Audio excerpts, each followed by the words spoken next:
Zirkzee, I know you're gonna kill this shit.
Yo, people, what you telling me? Back again for another footy talk. First one of the new year.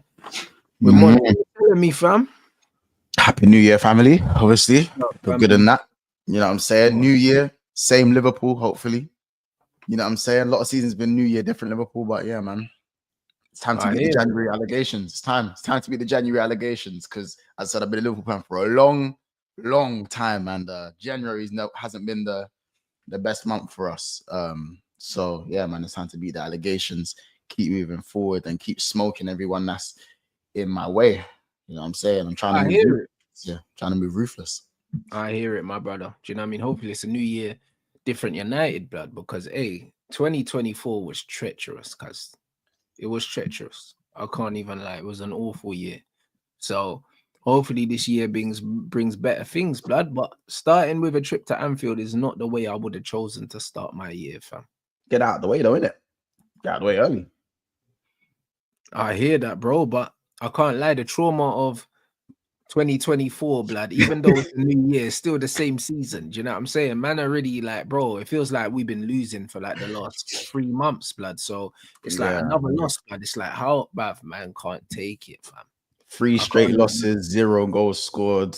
No goals scored, bro. Like, do you know what I mean? And goals. I can't remember any 6 saves the goalkeepers had to make either. It's not like, you know what? Sometimes you watch a football match and you're like, yo, this goalkeeper's had the game of his life.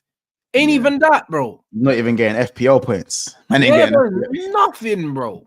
Do you know what I mean? It's mental, bro. It's crazy. So I don't really know what's going for us, bro. Do you know what I'm saying? It's not looking great, bro. Do you know what I mean? The only thing that I can try and just clutch is like, hopefully Liverpool fans are upset at Trent, blood, and you get me. The atmosphere is a bit moody on the weekend. That's all I can hope for. Yeah, aside from that, it's looking mad. Listen, usually, whenever we play United, as I said, I've seen better. By the way, to put this forward, I've seen better Liverpool teams face. I don't want to say worse United teams because this one is no, but I know where you're going with this, and you're right. like 18, bro. When what was it? 27 games, 26 wins, 1 draw. Who did we draw against? You, man. Obviously it's different now. I still think we're gonna smoke you in it, but I'm saying that like we was going in. Remember, we was going into that game 10 straight wins when we drew to you lot or something like that. It was just straight W's and we drew to you 18-19. I think it was 2-2. 18-19. Yeah, I knew it was Jose you were talking about. I remember that game. We went there and we stank. Out. And that's when Rashford did the chop to Trent and he did the chop and he slapped it bottom right. Like you man. Aside from this Amorim team, you man have like this thing of turning up for these type of games, but I'll be honest, like this time around, I can't see it. Even last season, we drew with you twice, and we were flying last year. Yeah, you know what I'm saying? Like, I generally feel like if Ten Hag was still in charge, even though it's probably is obviously better that he's not in charge. Even if if he was in charge, I'd actually look and go, do you know what? I wouldn't be surprised if it's just this flipping stink fest. Because at least with Ten Hag, he'd at least put 10 at the back in it. Yeah, he would have done them 2 rows of 5 and just sat there, bro. Just sat there.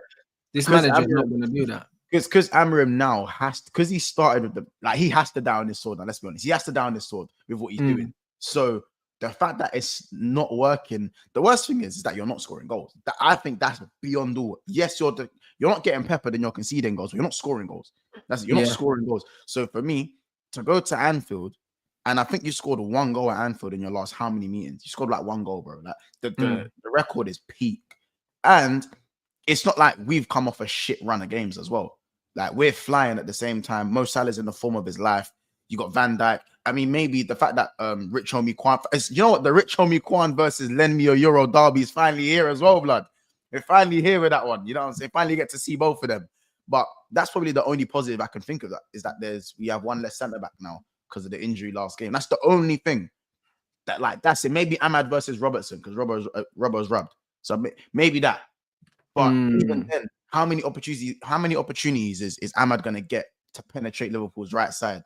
He's not. We're not getting opportunities because we're too defensive, bro. Like, and this is what people are failing to recognize right now. We're not scoring goals, and we were scoring goals under Ruud van Nistelrooy. So, you know what I mean? As much as man can talk about the players and all these things, no, bro. This system, bro, is the reason why we're not scoring goals, bro. We're playing defensive-minded players. We're playing defenders at wing back, and we're playing a DM in Ugarte who offers going forward. So we're paying 6 defenders, bro, and we're playing 4 outfield players that are not defenders, and it's not working, bro. And then Bruno, we're playing him as one of the 10s, and the 10s are really supposed to be attack-minded winger / 10 hybrids, and they're not that. Do you know what I mean? So we're just playing hella midfielders, and we're only really playing 1 attacker, bro, or 2 attackers, bro. We're basically playing 2 attackers. It's Ahmad and the striker. Other than that, it's just midfielders and defenders. This is why we're not scoring, bro, because we were scoring under Ruud, bro, and we were playing, a more pragmatic style of football, and we were still scoring more. So as much as man are saying, it's the players, it is to a certain degree, but the system, is not conducive to scoring goals right now, bro. It's not. And do you know what it is as well? In the Portuguese league, when you look at the players, when you look at those type of formations, you can afford to drop someone out the midfield and put them in the defense and play with one less attacker because there's just more space. When Darwin Núñez is allowed to run at you and take two free step overs or 2 free shimmies and then get a shot off at the speed that he can do that, which isn't very fast. He's a fast player, but the way he moves is he doesn't have fast feet. Guys like Gyökeres doesn't have fast feet, you know, brute, quick, strong, powerful, can finish, but these guys aren't proper techie. They have infinitely more time on the ball to be more dangerous. Look at the wingers. Look at the type of players he went with when he was there. You had Marcus Edwards, you had Trincao, those type of guys. You know what I'm saying? Techie. If you want to talk about if you want to talk about the top extra, we're talking about the Cassano type of players. Cassano never ever been quick and never has he really been rapid in his career, but you know, small, low sense of gravity, good feet, dangerous when you can isolate on the inside forward. And you've got the winger bombing outside of him so he can kind of do his thing.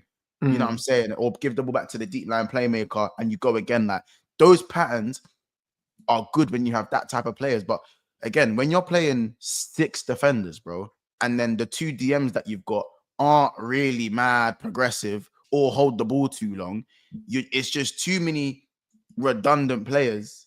You're voiding off positions for what they're supposed to be used for.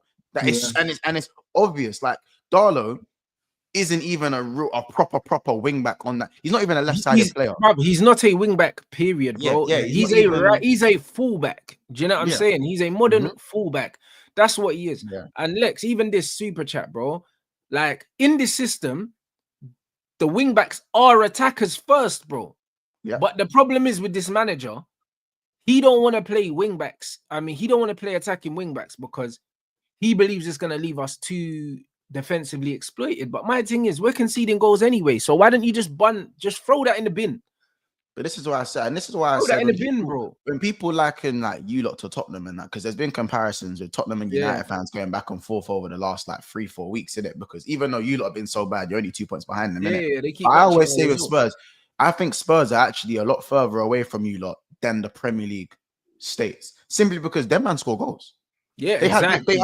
No one's fit in their back line, and they bag goals. Yes, so bro. They're losing. Cool, yeah, they're getting bun up, but they're losing 6-3, 4-3. Facts. You know what I'm saying? You ain't wrong, bro. They're bagging goals. So like, and unfortunate, bro, goals win you games. If you really want to dumb it down to the obvious, goals win you games. And when you're going into games and teams are doing their homework on Man United, man are looking at you look like, oh, you know what? These men don't even bag anyways. Like, so you know, we could even be a bit more patient, and we know these men ain't gonna score.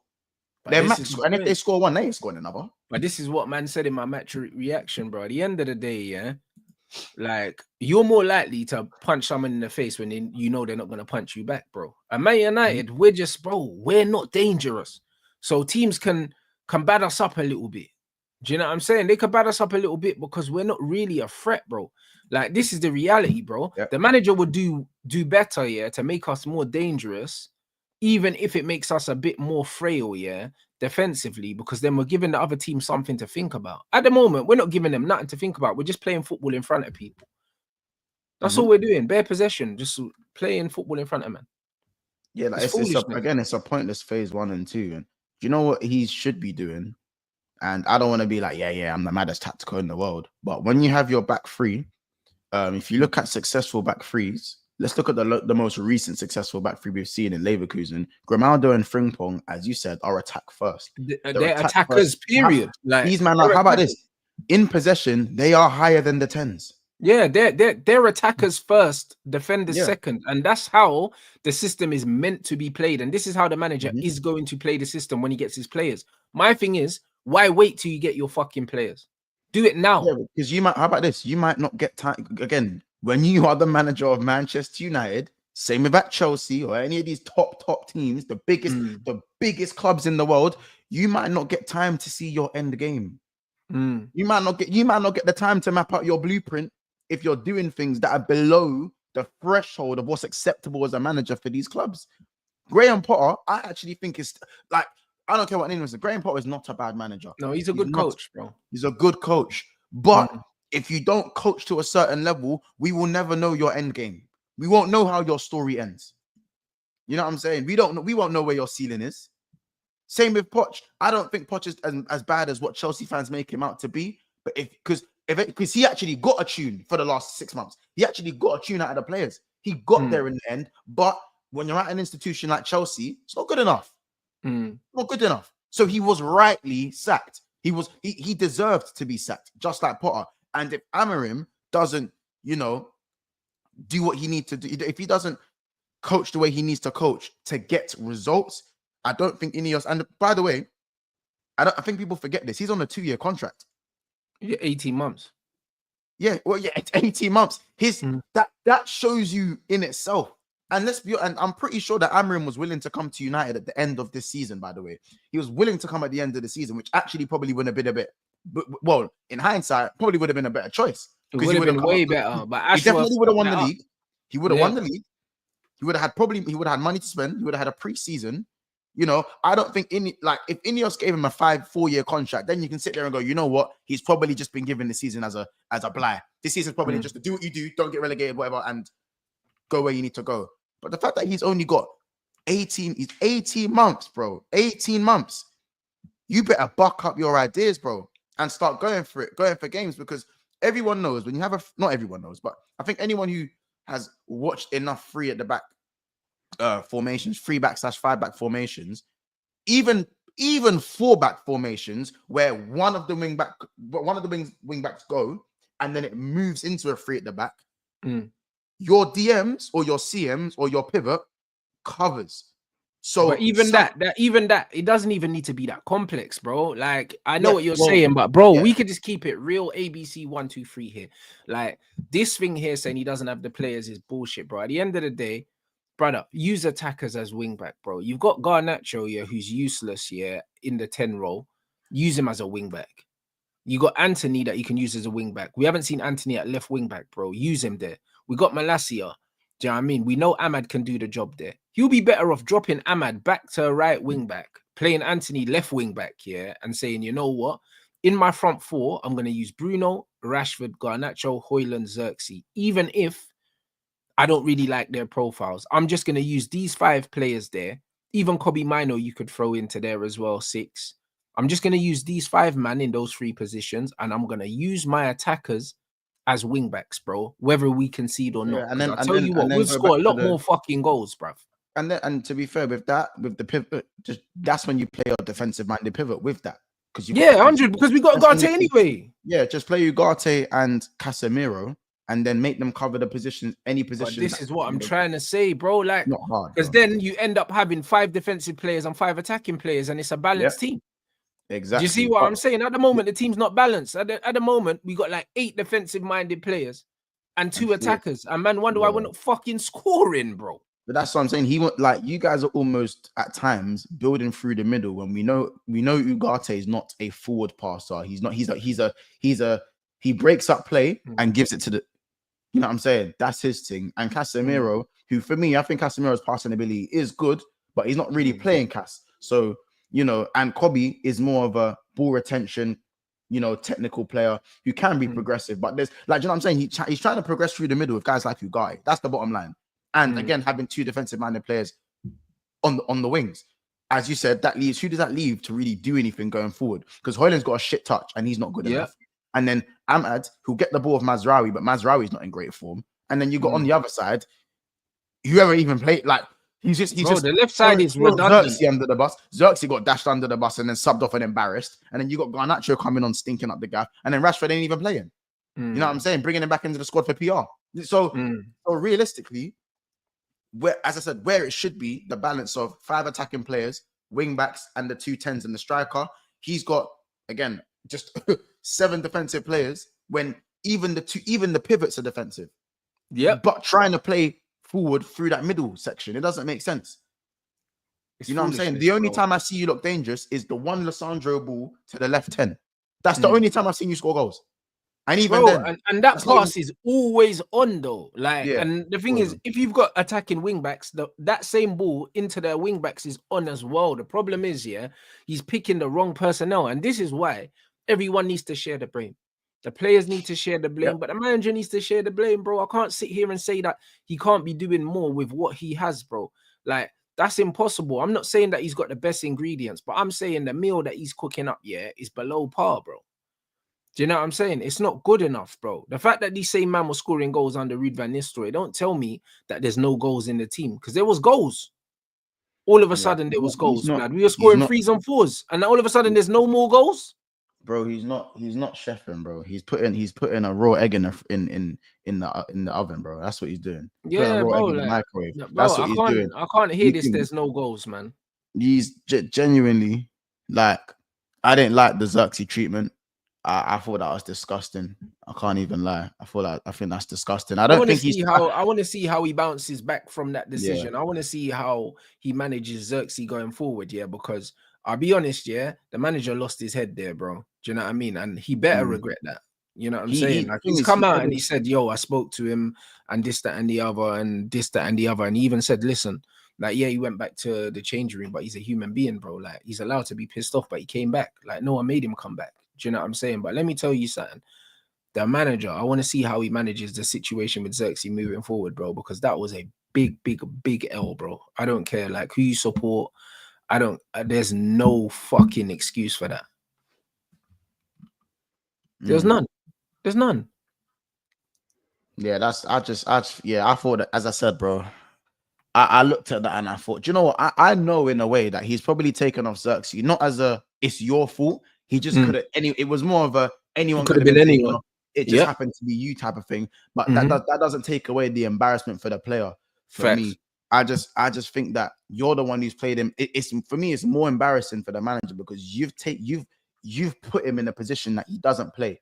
Yes, he says he's a 9.5, but he's a 9.5 as a central 9.5. Yes, there's not much difference between left and right attacking 10s and all these little miniature positions that people are using. But there's a difference between being a striker and being played in a 10 and being a 10, bro. Like, you wouldn't play Harry Kane in the 10, and he doesn't occupy number 9 positions. Like, you wouldn't put Harry Kane in the 10. Like, you wouldn't. So you shouldn't put Zirkzee in the 10 either. Like, do you know what I mean? Like, just because man don't like playing right on the last defender, that doesn't make him any less of a striker.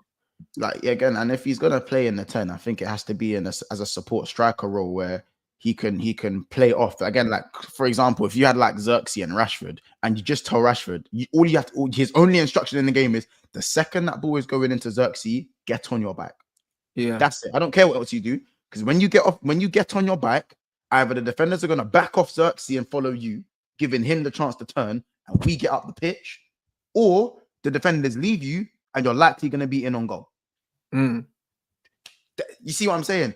That's the type of 10 that he probably wants to play, or he probably should play for a player of his profile. The only thing I'll say with Zirkzee is he's still my guy, and I feel like he gets way more criticism than he should be, than compared to a Rasmus. Is that Zirkzee is a player that, for me, needs to have good players around him functioning for him to look exceptionally good, despite how technically good I actually think he is. I still get pelters to this day for me saying that I think he's a baller and this is a great signing for United for the cheap. He's a different level baller, but you know what it is, yeah? I don't think that he needs exceptional players around him.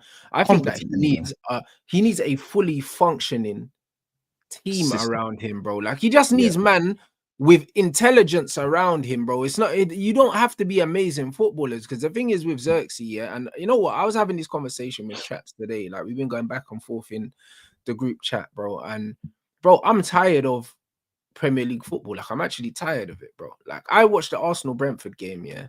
One of the shittest football matches I've ever watched, yeah.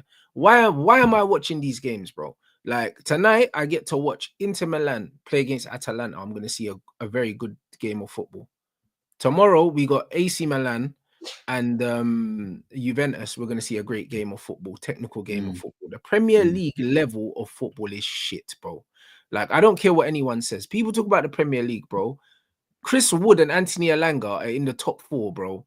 Like, there's no 5 wins on the bounce. You know what I mean? There's nothing about like the pace of the Premier League. The technical level of the Premier League is dog shit, bro. Let's keep it 100, bro. Yeah, that Murillo youth is good, though. That Murillo youth is good. Yeah, but brother, let me tell you something here. With all due respect, yeah, to strikers like Chris Woods and the Mikel Antonios and the fucking Ollie Watkins and that, them man ain't getting a sniff, bro, in technical countries, bro. Man are not looking at these guys, bro. These men are not footballers like that, bro. We have to keep it 100. So when man are talking about certain man can't play in the Prem, it's a myth. You know the amount of good footballers we've seen come to the Premier League, not fancy it, but they're mashing it up everywhere else. And man are writing them off like scrubs, bro. I saw Diego Forlan leave Man United and top scorer La Liga, bro. And not only top scorer La Liga, but mashing it up internationally as well. And when he was at Man United, man could have sworn he was a dud.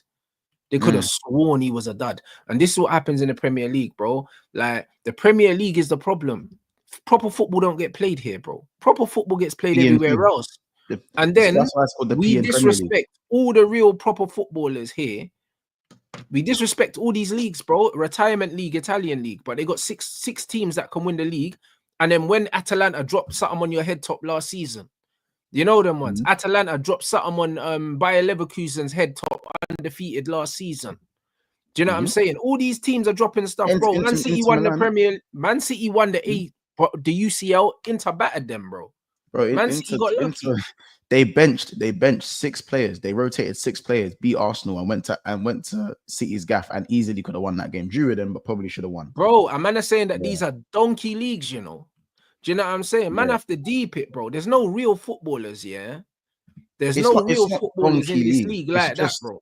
It's not donkey leagues. It's just PMP players in those leagues will get they'll get more joy than they'll get in the Prem, because in the Prem most people PMP. So the PMPs, unless you're like top 1% PMP, you get it. Like unless you're like top 1% pace and power, you probably look the same amongst everyone else. Like Newcastle, their whole, you see that midfield. Yeah, there's technical ballers in their midfield, but that's like probably arguably the most robust. That's the most robust. I'd say. But guess what? If they come up against a team, that can keep the ball, bro, they're chasing shadows. That shit don't help. That shit don't help. All that running shit only helps, against teams that can't keep the ball, bro. Yeah, and that's what I'm saying. They stand out. They'll, like what Diane said, they stand out more. I think styles make fights. You know, as Ty loves to say, styles make fights, innit? And I think now that City have fallen off, the Premier League all of a sudden looks way more. I say way more competitive, but look where Liverpool are. But you know what I mean, innit? As in that clump between 14th and what 5th is only like 5 points. There's like 5 points.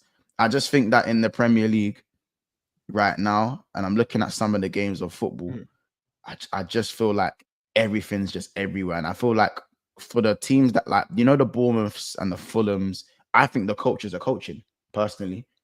The coaches are coaching, but bro, at the same time, bro, I'll be honest. I think it's a combination of loads of things in the Prem. I think the teams that are playing more football, the players are more tired, and the gap in ability between the players are as small as they've ever been. So the teams that are playing less football are able to capitalize on being fresher than the other teams as well, bro. It's a combination, bro. Because let's be honest, the difference in quality, like fucking Bournemouth sold Solanke to Tottenham. What the difference in ability between an Evan Nielsen and a Solanke? What's the difference? Yeah, like there's not that much, but it's not that much. Well, exactly. But one of them's playing every 3 days, and one of them's playing once a week. Do you know what I'm saying? Like when you look at all of these teams, even Chelsea, as good as they are literally, because they have 2 separate squads. The other squad plays in the Conference League. This is the only time that Chelsea have had to really play once every 3 days for the only now, because obviously the domestic cups and obviously the midweek fixtures, and they've actually suffered. This is the second these Chelsea men that have been playing once a week about to now play once every 3 days. They picked up 1 point from a possible 9 against Ipswich, Fulham, and Everton. Yeah, but this is what I'm trying to say. Like, man need to understand, like the gap in quality, from top to bottom of the Premier League is smaller than it's ever been. Listen to what I'm telling you. You've got guys like Nunes that are playing for Man City. Matthias Nunes and them man there, bro. Like, that's crazy. He could easily be playing for Bournemouth. He should still be at Wolves. He was at Wolves. Do you know what I'm saying? He could easily be at one of the relegation teams, but he's at the top of the league. Well, one of the top teams in the league. Like, bro, this is what the Premier League's serving us right now. Someone like a Morgan Gibbs-White, he's in the top 3 right now, but he could easily be playing for one of the big 6 teams, bro. Yeah, but I think that still exists in other leagues. But what I'd say is that it's the more prominent in the other leagues. The other leagues celebrate technical ability more, which is why again players like Augusto and that will look. Do you know what I'm saying? Players like Koke have lasted so long. Koke for me in the Prem wouldn't look like Koke in the La Liga. He just No wouldn't. way. No. He wouldn't have the career he's had for me in the Premier League unless he probably played for a team like City when they were so much better than everyone else. 100%. You know Like even this, yeah. Do I think Isak and Cunha are real ballers? They are real ballers, but of course they're overhyped as well. You know the ones because Cunha, man, are talking about Cunha like he just arrived in the Premier League. He's been here for years, mate. Do you know what I mean? Been there for 2 years. He was good, but he was good last season, though. He was but he was good last season, but man weren't talking about him last season the way they're talking about him last season. I personally was, innit? A lot of man wasn't, bro. Do you know what I'm saying? And the thing is, Man United were linked with Cunha when he was at Atletico Madrid, when Oli was our manager, and no Man United fans were saying, "Oh, you know what? There's a player there. He's decent." None of them, bro. Like, man were like, "Who's this guy, bruv?" They were looking at this guy like he was Lucas Moura, bro. And now all of a sudden, man are saying we have to get Cunha. We have to get Cunha, bro. Like this is what football is. It's almost like it's a flavor of the month thing, way too regularly now. Do you know what I mean? Cunha's a top player, yeah, but bro, Cunha's always had mad ability, bro. Yeah, that's why I said I can't sit there and be I'm not gonna sit there and be with like some of the guys that are now. I've been saying last season, I was saying this Cunha guy's got something, like, and it wasn't even just him. I said him and the other Gomez. Is it Gomez? They got another in midfield. Yes. You're talking about Wolves, yeah. Yeah. Him. I was like him and Gomez. Like I'd see them pick up the ball and just run it, man. But like different, like more of what you'd see in like in La Liga. Like as in these men would just get the ball and take out 2 men out the game, and you just see the pitch go like this. The spaces will just go like that. And I'm like, you know what?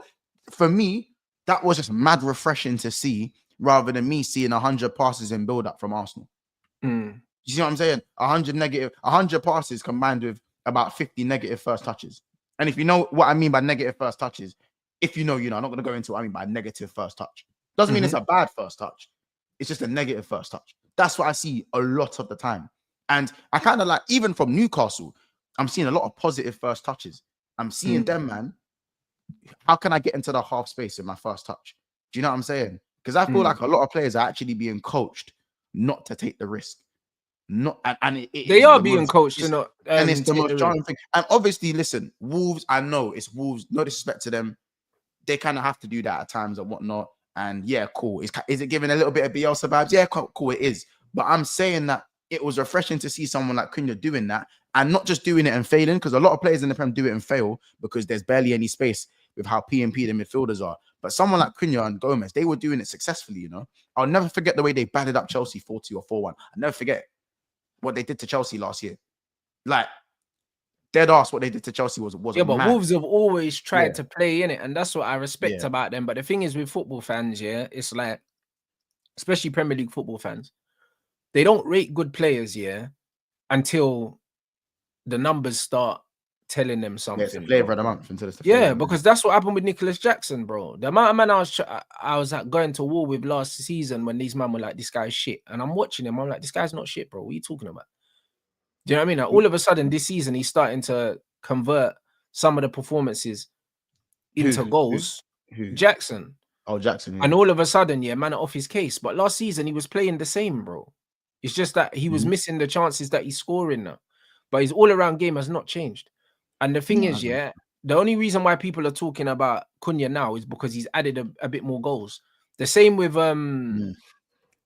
Rodgers at Aston Villa, bro. Before he started scoring goals, no one was talking about him. This guy's been shit hot for a minute. Shit hot for a minute. And then, but he had no GA, but he's been Aston Villa's best player pretty much all season. And it's only when the numbers started racking up, then man are saying, actually, like, this guy's actually wavy. Like, bro, this guy is giving man nightmares for time. Like, what am I talking about? Like what are we talking about? Until man start adding numbers, to the performances, people don't see footballers. And this is why, that argument in itself is redundant. It's absolutely redundant. These men don't see footballers anymore. Like, and I'm actually tired, of I'm tired of now ballers being written off in football because we don't know where to play them or they don't fit the system. What the fuck is that, bro? Like, that's the result of today's game, though. Good footballers are the system. You know, Well, of like course. that. Like Neymar was the system at PSG, bro. Everyone was talking about Of Mbappe course. and all these things. Neymar was the system, bro. Neymar was picking Yeah, up of the course. ball off centre backs and going Firmino wherever he was a wanted system and for playing. us. Firmino was a Exactly. system for us. Bruv, good players are the fucking system, bro. I'm tired, yeah, of man saying, you know what, Zirkzee's a better footballer than Rasmus, but because he's not an out-and-out 9, Rasmus has to start. No, Rasmus is shit. Don't play him. He's Zirkzee not even good. still scores more goals than Rasmus. I'm pretty sure he's still anyway. He got more goals He's than got Rasmus more. anyway. He's got more goals and assists in the Premier League than Rasmus anyway. But again, that argument doesn't apply to him. Yeah, it doesn't apply to this, but even like there's no argument. But the point is, yeah, Yeah. I saw the same thing with Sancho. Do you know what I mean? I saw the same thing with Sancho. Oh, he don't suit the system or he don't suit the Premier League. Bro, play the best footballers, bro. Like, what are we doing? Man are worrying about systems before footballers. No, play the good players first. And then if that's not working, then tell me about the system. But play the best players first. Do you know what I'm saying? And this is the problem I have. It's like the best footballers now, it's not about them. It's like, if you have to fit a specific profile and you have to be a certain mode of player, and if you're not, then you're not playing. Like we don't know where to play you. By the way, what are we talking about? By the way, that's not it's a Premier League thing the most, but that's a modern football thing. It's a football thing, and that's why that's why the game is kind of shit, bro. Now, I'll be honest, and that's why man's kind of. I enjoy watching Serie A and La Liga more than the Prem now, bro. Do you know what I'm saying? Because it's like, bro, I'm watching games, bro, and it's like these men are just copy and paste ballers, blood. Like, honestly, bro, I don't know if you watched that Brentford Arsenal game, but it's one of the worst games. I did still. I watched the full. Bro, in terms of quality, yeah, that was one of the worst football matches man has seen in a while, bro. Like, no quality from either side, bro. Yeah, like none. It was rubbish. For me, the fact that I was propping Ethan Wanyeri the most out of most, man, I was like, yeah, this is crazy. Bro, it was crap, man. Like, the game was crap. You know what I mean? And then you're seeing, man, yeah, like Brentford, teams like Brentford trying to play out from the back, bro. Like, it's like, what are you doing, bruv? You're trying to play out from the back and getting caught by Arsenal and getting hemmed in, you know, because these men are passing out on the edge of their own box. And it's like, bruv, you're Brentford, man. Like, what are you doing? Yeah, it's as I said, it's a football thing, innit? I that's why I don't mind the end-to-end thing in ball. Well, obviously there's an extent and it's a results-based business, but this is why I'm glad I'm a Liverpool fan in a way, because like I feel like I get entertained and I win games, but a lot of the time that's not it. You know what I'm saying? If you're entertaining, you're losing games. And if you're not entertaining, you're probably scumming games and you're probably finding ways to enjoy it if you're winning things or not. Do you know what I'm saying? And I think that's the issue with football. Like, we know the 10 is dying out in football because of systems. And obviously systems are taking the ability away from players to be spontaneous. And unfortunately, if usually the top 1% players that are able to take risks, they're celebrated more so than players who are more like maestros. And anyone who's a maestro in a 10 is probably now either playing 8 or playing on the wing. Or playing as a striker. You could argue that maestros don't even really exist no more, but this is why Cole Palmer's gold dust at the moment, because you don't really get players that are allowed to kind of express themselves, play football, and they're still getting numbers. They're an anomaly, bro. That's why Neymar is an anomaly, because he played with the fearlessness and the grace, but still got the numbers. Do you know what I'm saying? Like, there's no players really doing that right now. Like, in the game, there's not, bro. Joao Felix can't really get minutes at Chelsea. Do you know what I'm saying? His career is gonna fizzle out, bro. I said that for me, like, if you're looking at, if I've watched Chelsea the last 3 games, innit? I've watched most of that, and I rewatched the one game I missed. Yeah, Chelsea are now at a point where they're trying things that, and the players that are their maestros. So you see Cole Palmer, he's getting marked out of games. He scored that amazing goal against Fulham. Yeah, but again, and I think he had a decent spell in the first half, but he's getting marked out of games because he's been moved into the 10. And I'm talking starting 10. Cole Palmer was already he needs to start on the right. Yeah, he was already playing as a 10 from the right. Because even though he was on the right, he's getting most of his goals in between the 10 and the right. That little half space was his domain for the whole season. No one could touch him. You see what I'm saying? But in the Prem, the 10s can get marked out the game. And sometimes it's like, and then you see Cole Palmer doing what he does when Chelsea are losing games. I see it every time he does it. I don't know if it's an instruction, but he does it all the time. he comes mad deep to collect the ball. When he starts to get marked at the game, he starts to come really deep to collect the ball. But he also does that because he just wants to be involved in it. And, and exactly. And that straight pass isn't really on. That forward pass isn't on. Yeah, the through the lines isn't on. And this is what I mean when, like, I think João Felix, like, because, bro, Nkunku started, and I done told people about Nklunky and Conference League, whatever you don't want to call him. Do you know what I'm saying? I done told you lot about blowing balloons against Barrow, and you man told me he's your top scorer. I told you he's another victim. Bags of ability. He's got ability, bro. I tell you, he's got ability. Like, I'm not going to deny that. But if you can't apply your ability, he's got no space in that Chelsea team. There is no space for him. And they call me crazy for that. They call me crazy for that. João Felix is the one who needs to be playing in the 10 for Chelsea Football Club. Because if he gets marked out the game, that's fine. It's all the more better for the star boy. It's fine. It's fine. It gives Cole Palmer more space. And if they even tried to mark Cole Palmer out the game, and we saw it wasn't very easy when he done it last year, because look what he got. 33 goals and assists, you know what I'm saying, involved in play, doing what he does, the Majink and all of that stuff. It will give, either way, you're giving one space to one or one space to the other. So either way, you're fucked. And then you've got Jadon Sancho over there. You're fucked. You know what I'm saying? But he's persisting with this Madueke stuff, this Pedro Neto on the right stuff. And the thing is about Chelsea is that they've only got 2 goal scorers. And if Cole Palmer's getting marked out the game, yeah, exactly. And if Cole Palmer's getting marked out the game, or like you're heavily nullifying what he's doing because he's starting centrally, and if Jackson even thinks about having one of those games where he ain't gonna put the ball in the net, where's Chelsea's goals coming from? That's why they've done nothing in the last 3 games, because Jackson's hit a little stagnant. You kind of saw it was coming with Jackson because when he got taken off at Tottenham, man was distraught, bro. And since then, he ain't really done nothing apart from his goal against Brentford. Still a good player. Probably needs to get the confidence back. But for me, Cole Palmer's got to go back on that right and just kind of wait for Jackson to kind of get in his mode of scoring again, because Nkunku ain't going to come in and do anything. He might as well play left wing. He might as well, but the manager don't think that he can play there either, bro. But this is what I mean. So again, as I said, this league is too robust for players like Nkunku to fit in at a team like Chelsea. It is what it is. You know what I'm saying? It's another example of the Leipzig model making bread, fleecing man, Soboslai, Naby Keita, Timo Werner, Nkunku, blood. But again, but this is the problem, bro, with the systems. These men are making man look like footballers and they're not footballers, bro. And that's why you can't tell me that if you put actual footballers into a system that the team's not going to be better. Because why would a team be better with non-footballers than with actual footballers? You need a mix of more footballers than non-footballers. But yeah, but again, of course, it's the PN Premier League, innit? So there's going to be more athletes than footballers. Yeah, that's but there can be, but bro, put them in certain areas where they're needed. In certain areas, they're not needed, bro. Like, do you know what I'm saying? Like, man say, oh, yeah, you have to have pace in this position and that position. That's a myth. It's not about that, bro. Do you know what I'm saying?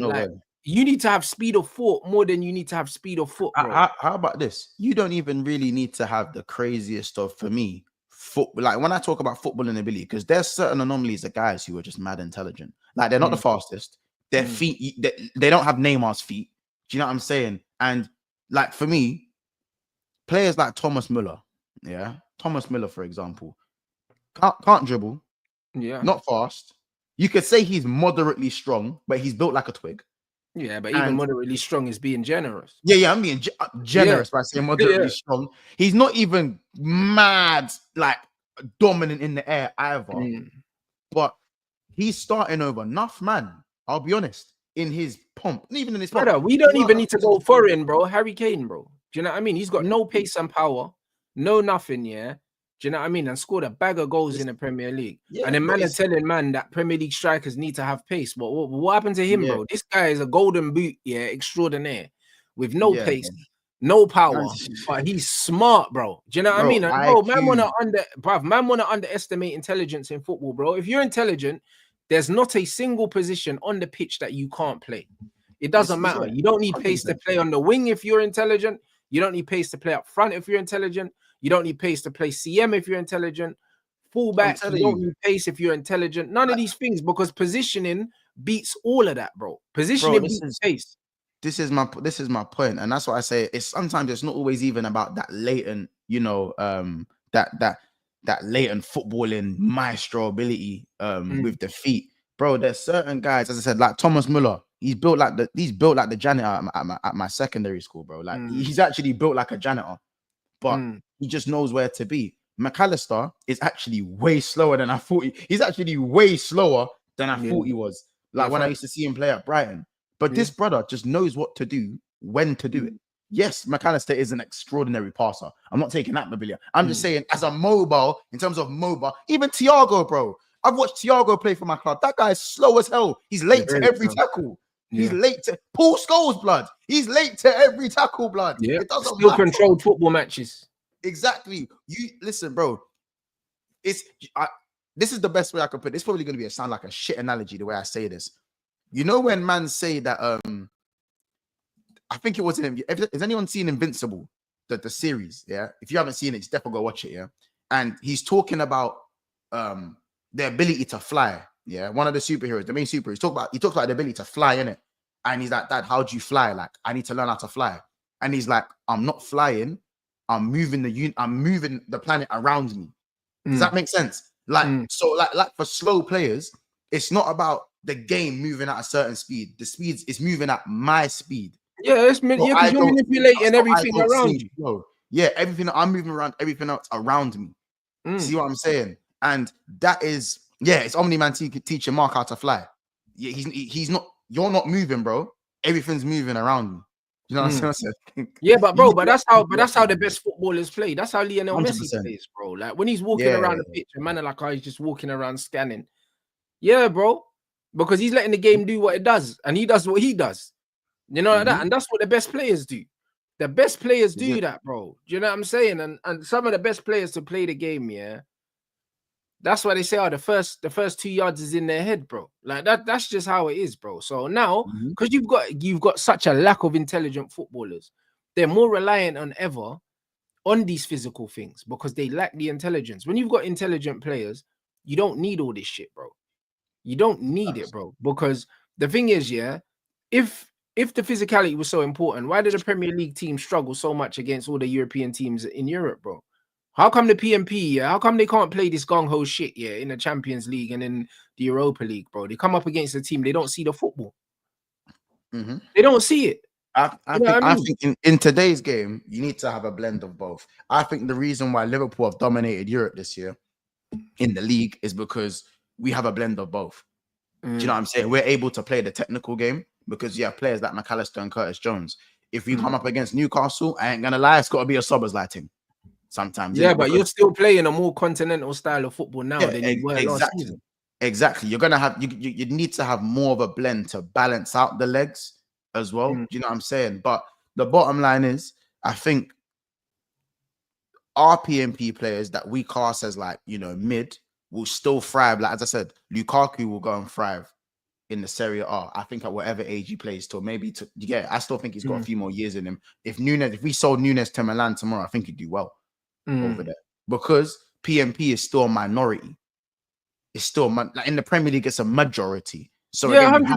It's a novelty. It's a novelty over there. 100%. So so the PMP guys, it doesn't mean the league is worse. It just means that you're more again, you're a minority, you're different going to that league over there. So if you've got a mixture, that's why I do like Cody Gakpo and what he's turning into, because he can be PMP, but he's always chosen to be a technical player. Yeah, he's chosen to be technical, even though he's 6'3" and he's actually a lot faster than people think. You know what I'm saying? That's why I do like a lot of the Dutch footballers these days, because even though these men are like 6'3" and that, bro, Gravenberch's like 6'2", you know, he's built like Fabinho. Yeah. You know what I'm saying? But chooses to be a maestro, chooses to be elegant on the ball. Virgil van Dijk is more physical, and Virgil van Dijk could easily have been the Nemanja Vidic type defender, where he just wants to beat you up. He just wants to beat you up. He wants to play football. Yeah, he wants to play football, and you would only break stride when he needs to break stride. You know what I'm saying? Konate is more of the brute, Gabriel, the brute don, innit? That's why, again, but that's what makes for balance. It's all about balance. Real Madrid are crap because they got no, okay, I don't want to say Real Madrid are crap. Real Madrid are not the Real Madrid they're supposed to be right now because they got no balance. Yes, they got some injuries, but got no balance. It is what it is. Casemiro, Modric, and Kroos was one of the most balanced midfields we've ever seen. It had a little bit of everything. And the stuff they lacked in, it wasn't like a redundant skill. Like Casemiro wasn't mad quick, but he had his positioning to make up for that. You know what I'm saying? And he could actually pick out a pass, and he was an aerial threat. You know what I'm saying? And you look at Modric, all the technical ability in the world, but he wasn't like one pace. He could move around when he needed to move around. And then obviously you had Toni Kroos, who he actually was redundant everywhere else other than his mobility and passing, but he was so smart, it didn't matter. So it's all about a bit of balance. What you lack in, other players will need to make up for. And for Man United, going back to Man United, what everyone lacks in, everyone else lacks in. Do you see what I'm saying? Maybe one or two players might excel here, but there's no one else to make up for their shortcomings. And then for the main positions that need to be used to get results, you're a master of nothing. And you're not even average at the things you're supposed to be average at. You know what I'm saying? So the players that are cool. If you look at ability for certain players in Man United, Ahmad is one of your best dribblers. Yeah, he's one of your best dribblers, ball carriers, and arguably probably ball striking as well. I'll probably put those three in there. Yeah, he's right up there. Yeah, right up there. Rasmus doesn't have all three of those things. He's your striker. You see what I'm saying? He's your striker. No, he's got none of them. You've got a good ball winner. You've got a very good ball winner in Ugarte. Yeah, but he's so bad at passing, at everything else that everything else cancels it out. Yeah, like it's here and here. You know what I'm saying? Rasmus is just crap at everything, in my opinion, and he'll do something once and he'll get championed for it because you got the complexion for protection. 100. And you got Zirkzee, who actually excels at hold-up play. Zirkzee excels. He's good. He excels at hold-up and link-up play. He excels in it. But because he doesn't have anything else around him or a clever movement around him, it's here and here. So it's redundant. It's redundant because Zirkzee's not quick. He's not quick. So you see what I'm saying? He's not fast enough. And then you've got Garnacho, he's explosive and he's a nuisance, but because his decision making is so bad, when he does one thing, and he's technically shit as well, blood. He's gonna do 5 bad things. Yeah, he's gonna do bad, and then unfortunately, combine all these things together, and Kobe Menu, who was looking like fucking, he was looking like a generational talent, is now looks redundant in everything he does because if he releases the ball quickly, he's not gonna get it back. If he takes too long to release the ball, he's gonna get caught on the ball because not enough people are showing for the ball. So what does he have to do? Go backwards to a back 3 and not a back 2 when you've taken an attacker out of your midfield. So now, so it's just a whole load of nothing, game after game after game after game, on top of your manager consistently changing the team. So there's actually no consistency anyway for Man United. There's no consistency. Keep changing the team. Keep changing. I think he's made the most changes out of any manager, and since the time he's came in, he's made the most changes. To be fair, he said he was going to do that though because he wants to get to see who can do what. Do you know what I mean? And also it keeps the players fresh. But you're right, bro. Do you know what I mean? You're 100% right. The changes are too much, bro. And bro, like all this one ball playing midfielder, one destroyer, bro. You can be a destroyer and still be technically good on the ball. It's not illegal. You know, like that. Like fucking Caicedo technically is a destroyer, but he can play a fucking forward pass. Now, I mean, I don't know why people are so obsessed with defined roles in football, bro. It's like, no, just because you're a destroyer, that doesn't mean that you can't be good on the ball. Was Claude Makelele not good on the ball? Like, he was still good on the ball, but he was a destroyer.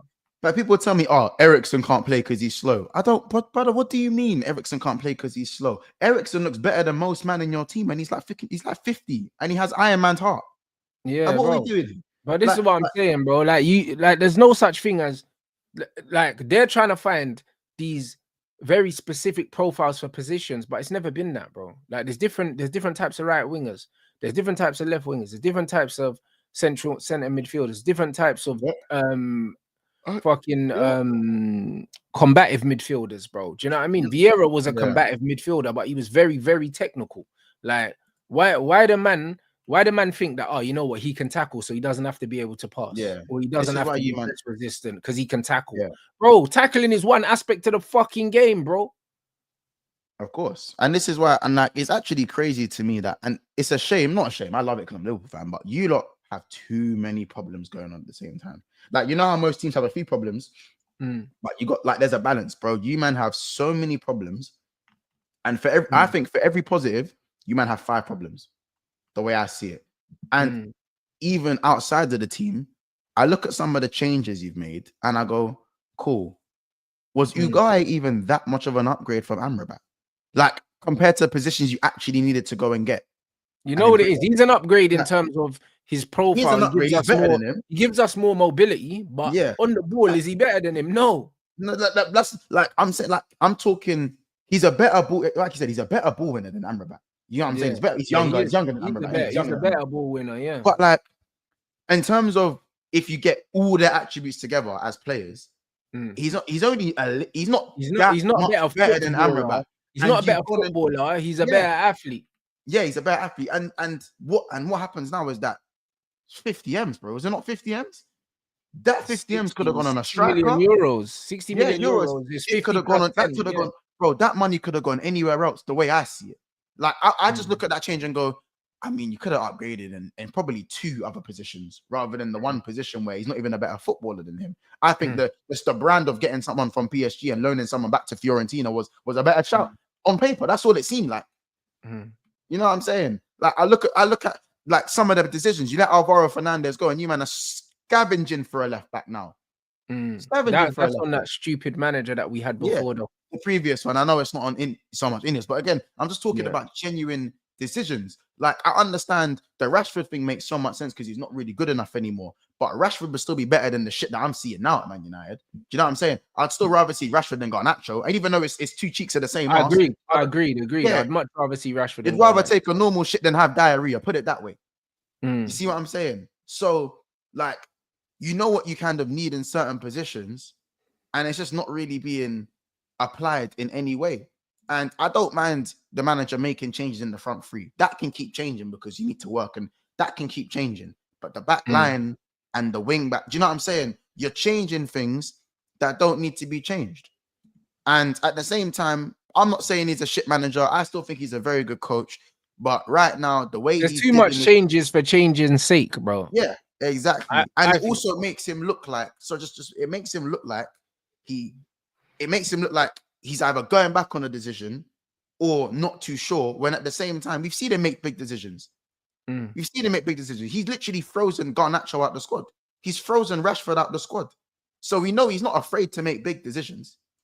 You know what I'm saying? They're both shit, though. They needed to be frozen out. But my thing is, now we need to bring in players to replace these guys. He has to be allowed to force them out of the club. He has to. Do you know what I'm saying? And this is what it is, bro. Like, even this thing, bro. Listen, Garnacho hasn't regressed, bro. He hasn't regressed. Garnacho's always been shit. But again, because he was new into the team, and he was doing something that other people weren't doing, man got excited. That's all that happened. That's like saying Brandon Williams regressed. Brandon Williams didn't regress, bro. He broke through. He was showing something Luke Shaw wasn't showing. And then Luke Shaw got benched for Brandon Williams. And then Brandon Williams' actual level, became apparent. And now this guy is fucking somewhere else, blood. That's not Man United. And he'll never see this level of football ever again in his life, bro. That's what he hasn't regressed, bro. Rashford hasn't regressed. A lot of these men have not regressed, bro. Their level, bro. I've been calling these men shit from when they broke through. Everyone's saying they've regressed, but I've seen how shit they were from the beginning. Like, it's not regression, bro. It's not regression, bro. It's just that you, man, are not holding them to the same standards at the beginning of their career to that you're holding them 2 years, 3 years, 4 years down the line. Whereas I always hold them to the same fucking standard. This is why I can tell you their shit from the beginning. This is why, bro. Like, why do you change the standard you're holding these players to, after 1 season, 2 season, 3 season? How comes, man are only now saying, oh, you know what, maybe Garnacho's not good. How come Rasmus Hojlund? Now people are starting to kind of clock that Rasmus Hojlund's going to be 22 in February, and he's still not good. Like, what we took, bruv, he's been shit from the beginning. I'm seeing man making Rasmus Hojlund Atalanta comps, bro, and they're struggling for clips. They're struggling for them, bro. I see some weak Rasmus Hojlund comp on Twitter this morning, bro, and his touch was dead there. Like, what are we doing? Like, these men are not regressing. They've always been shit, bro. It's just that you're seeing that what you want to fucking see. And now the club are struggling. Now you're seeing their shit. But even when we was winning games, I was telling you these men were shit. It's like these men need, things to go badly, for them to actually start looking at what these players are actually bringing to the table. They've always offered very, very little. When we were winning, Bruno was still shit. I've been telling you, man, he was still shit. When he was getting GA, he was still rubbish. When he was scoring all them penalties, he was still rubbish. He was still turning the ball over the most out of any other player in the league. But he was getting stats and you was letting him off. You don't want to let him off now because we're shit. Why does the team need to be struggling for you, man, to look and see who can play and who can't play? The same way, a man shouldn't have to be getting GA for you to look at him and say, yo, there's a player there, you know. Why does man need GA for you to know if he's a player or not? You might as well just go start signing players off stats. Go to Italy and say, yo, who's got the best stats in the league this year? All right, cool, we'll sign him. Fuck watching football. Why watch football? If you want a striker, just go and sign the striker with the best stats in world football. No matter what league they play in. Why don't they do that? It's fucking crazy. Why don't they do it? Why don't you go and find a defender with the best defensive stats in the world and just sign them, blood? He's got the most aerial duels one. Sign him. Fuck a comp, just sign him. Put a name into a software and the name that pops up, just sign, man. It's foolishness. Goalkeeper with the most clean sheets, bro. Just go sign him. Doesn't matter what team he plays for. Doesn't matter what country he's in. Well, man's got 20 clean sheets. Must be 6. Sign him. No, what are we doing? Yeah, a lot of stats-based analysis, isn't it? This is football now. This is football now. Stats-based analysis. Apart from Zirkzee, though. Because man's got better Premier League stats than Hojlund. Apart from them stats, we don't care about those. Bro, that's why I don't. But that's what how many games have we won? Yeah, that Hojlund started up front in the league. Wait, I'm deep in it. Yeah, you see, you Hojlund supporters, you man have cataracts or something. Like, no, on it, you man have cataracts because last time I checked, yeah, you have to pick a struggle as a baller. Pick a struggle, big man. Pick a struggle. You can't have shit. You can't have questionably shit all-round game and not be a bagsman. And people like pick a struggle, bro. Pick a struggle and stick to one. At least if we tell you don't bag goals, you can you're on. Yeah, you got the jinky majink. You know what I'm saying? You put your foot on the ball, brother. I don't understand it. I don't understand. I don't like. And now Man United fans are seeing the Rasmus thing.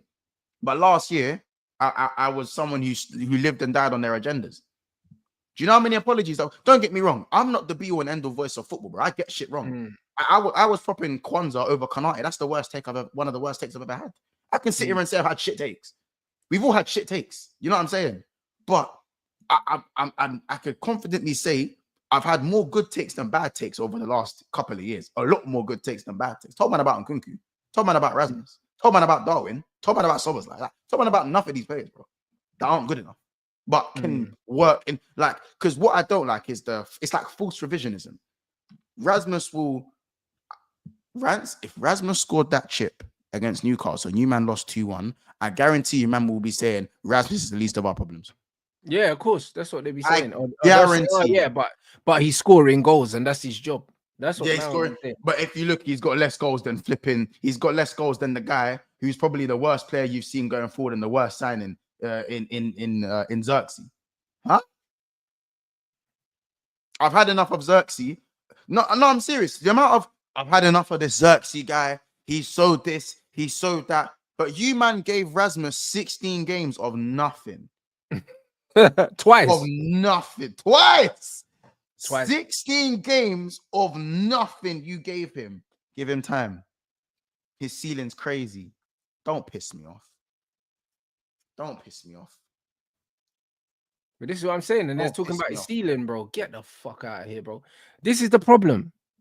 This is the problem. The brother cost 72 million, bro. This is exactly my problem with this fan base, you know. This is my problem with it. And then the thing is, yeah, when you state the obvious to these men, these men will try and make up every excuse as to why it's not what we know it is. 100%. Because we know what it is. Bro, you man were reminded, even this, Arsenal fans were reminded every day of how much Nicolas Pepe cost, blood. And even if you go back, it wasn't even as bad as people made it out to be, blood. Yeah, facts. The world reminded Arsenal fans every day how much that guy cost, blood. Same with Sancho. You had to hear how much Sancho cost. That's 75 million, whatever it costs. You had to hear that every day. We had to hear Lukaku's 70 million price tag every Facts, bro. And the day. thing is, Pepe, yeah, bro, what I'm seeing of Martinelli, I never hear about Hojlund. I never hear about what I'm seeing of Martinelli is way worse than what I saw of Nicolas Pepe at Arsenal. Way worse. Way worse. But the thing is, like when we talk about Hojlund, I never hear about his price tag unless I bring it up. I don't hear about 72 million. I don't hear it. United fans, when do you man hear about Rasmus's price tag? We don't. And even outside of football YouTube, let's talk about the tabloids. Let's talk about Sky Sports. Let's talk about ESPN, TNT Football. When do you, in fact, TNT Football still show the Europa League. When do you hear about Rasmus's price tag? When? Tell me when. I'll wait. Because when Sancho was on mainstream TV, he was put in a suit. They put him in a suit and called him 007. They put him in a suit. And he's not even a striker. He's not even a striker. This guy came in for 72 M's, and I don't hear nothing from the mainstream media. Brother, he cost the same as Sancho. From Rio. I don't hear nothing from Paul Scholes. I don't hear nothing from Gary Neville. But that's what I'm saying. He cost the same as Sancho, bro. And he's wearing the number 9, bro. Oi, Rants, if I close my eyes and I just use my ears, you would have thought Zirkzee cost 72 M's and Rasmus cost 25. You would have thought Rasmus cost 25. Yeah. It's madness. It is madness. There are men that aren't even strikers, and you get reminded every day of how much these men cost. Every single But they done the same thing with Pogba, 90 million. Their man spent 105 on Declan Rice here, and he ain't even guaranteed a start at Arsenal at the moment. No one's talking about the 105 million, bro. Like, bro, listen. This is what these men do, bro. They pick and choose when value is a factor in which we can criticize players for. They pick and choose when it's a factor, bro. Like, this is what these men do, bro. Rasmus cost, the same as Jadon Sancho, my brother. And Jadon Sancho came at Man United as one of the most highly sought after young players in European football. Rasmus came to Man United off the back of a nothing season where he wasn't even a starter in Serie A, bro. And he's come to Man United and done nothing, bro, for 72 million. 72 million, bro. He cost a whopping 3 million less than Romelu Lukaku. Tell me who gets more stick. Bro, Lukaku got way more stick for scoring more goals. Literally. Tell me who got more stick. Like, I cannot, like, that's why for me, I was on Rasmus early doors. Like, and when I said earlier, I wasn't talking about game one, innit? I kind of let him do his thing. Remember when he scored that chip in the Champions League? I was like, cool, let him do his thing, innit? But when I started seeing 009, 0010, and more, I'm looking at bro and going, you man gassed this because he moved Gabriel in his debut. Is that what he's living off of? Is that what he's living off of? The Man United I know, the Man United I grew up on, you see the man in the dressing room would have made a mockery out of this kid. Yeah, United, they would have told Fergie, this brother can't stay here. Yeah, he can't. You can't play ball, bro. There ain't no way. You know what I'm saying? Like, even Anthony, we heard Anthony, we heard his price every day. Yeah, okay. I was one of them. Anthony cost this, Anthony cost that. You know what I'm saying? But for some reason, this Rasmus guy, again, and The protection is mad. The media, no one's on him. I've not seen nothing like it, bro. Like, I'll be honest, yeah. Like, bro, Oh, United are one of the most high-profile teams on the planet, yeah. He wearing the number 9, bro, and this guy's getting no criticism, bro. Like, it's almost like man don't see him, bro. And he's easily the worst striker in the league, by the way. Like, anyone that watches us, he's just always on the floor, doesn't contribute nothing to the game, and this guy gets away scot-free, bro. They were killing Weghorst as well, bro. They were killing Weghorst. Weghorst was giving us more. Days. He was alone. Bro, Igalo was 10 times better than this guy. Yeah. Rasmus could never score the goal that Igalo scored in the Europa League. Everyone knows what goal I'm talking about. Yep. The one that really crashed it against the bar. And then yeah. No one, he could never dream of scoring the goal that Igalo scored. And Igalo was no disrespect. At that age, he was Europa League fodder. Yeah. You man used to treat Cavani like he was a side man. Cavani, even though Cavani was older, and he was still elite. You don't have any idea how much better that 34, 35-year-old Cavani was than this Rasmus. Does anyone have any idea? Yeah. The Man United that I used to call shit 2 years ago, have found a way to get worse guys in for more money. I'm looking at your stint 3 years ago and going, rah, it might not even have been as bad as I thought it was. Man had Cavani and CR7 in a 4-2-2-2, and that's looking like gold dust compared to now. I'll take CR7 now over Hojlund. I'll take CR7 now. I'll take Cavani now. Look at all the forwards you've had that were deemed not good enough. Cavani too old. Ronaldo, Mr. Pick Me. You know what I'm saying? Igalo, retirement player, shouldn't be playing for the club. Childhood dream signing. You know what I'm saying? Lukaku. I don't even need to talk about him. Mention all the strikers. Wout Weghorst. So, do you know what I'm saying? The Dutch Soldado. Falcao. I can mention Martial, bro. I can bring you so many. I'm not even. Why are the top reds not? Why aren't you as angry as me? I don't even support your club. I hate your club. Why aren't you as angry as me? Why aren't you as angry as I am? Why aren't you as angry as I am? I hear you. Do you know what I mean? 72 million, fam. Bro, I'm fuming. That's the worst piece of business I've seen in yonks. Brother, it's money laundering straight up. Like, even this thing. He's getting a pass because he's young, yeah? He's not young, bro. He's 22 next month, yeah? Man. And, brother, he didn't just get in the team, bro. Like, what are you talking about? He just got in the team, bro. Just got into what team, bro? Just got into what team, bro? This guy is doing 50 Premier League appearances, yeah, by the end of this season, bro. What do you mean just got into the team? What are you talking about? When did man just get into the team, yeah? When this guy's been a starter, yeah, since the beginning of the last season. How did he just get into the team? You're talking about the wrong striker. That's young and just got into the team. I can't believe it, man. You don't got a guy from Strum Graz and gave him everything. I can't believe it. I'm sorry. Sorry. Brother, what are we talking about? How many Premier League appearances did Rasmus Hojlund have last season, bro? 20 30. 30. He had 30 appearances last season in the Premier League. 30, bro. A man's talking about, he just got in the team. Are you smoking? What are you smoking? He's got 44 appearances. But there you go. So he's nearly at 50 appearances in the league. Man talking about. Just got in the team. 50 Premier League appearances. He's just got in the team. Okay. Do you know what I mean? Well, if that's the kind of leniency that we're showing for everyone, then that's cool. Zirkzee's got another year. But Zirkzee's got more goals. No, he's not. Bro, Zirkzee's got more goals and he's not a goal scorer. But he's not a goal scorer. Man says, I'm not even a striker and he's bagging more than this guy. That's double his price. Brother, double his price and double the pigmentation. Double the pigmentation. What are we doing? More than double, bro. Do you know what I mean? What are we doing? It's crazy, bro. I think Zirkzee started in the 9 like twice this season for Man United in the league. I think twice. Bro. Most of his appearances have been in the 10, in the left 10.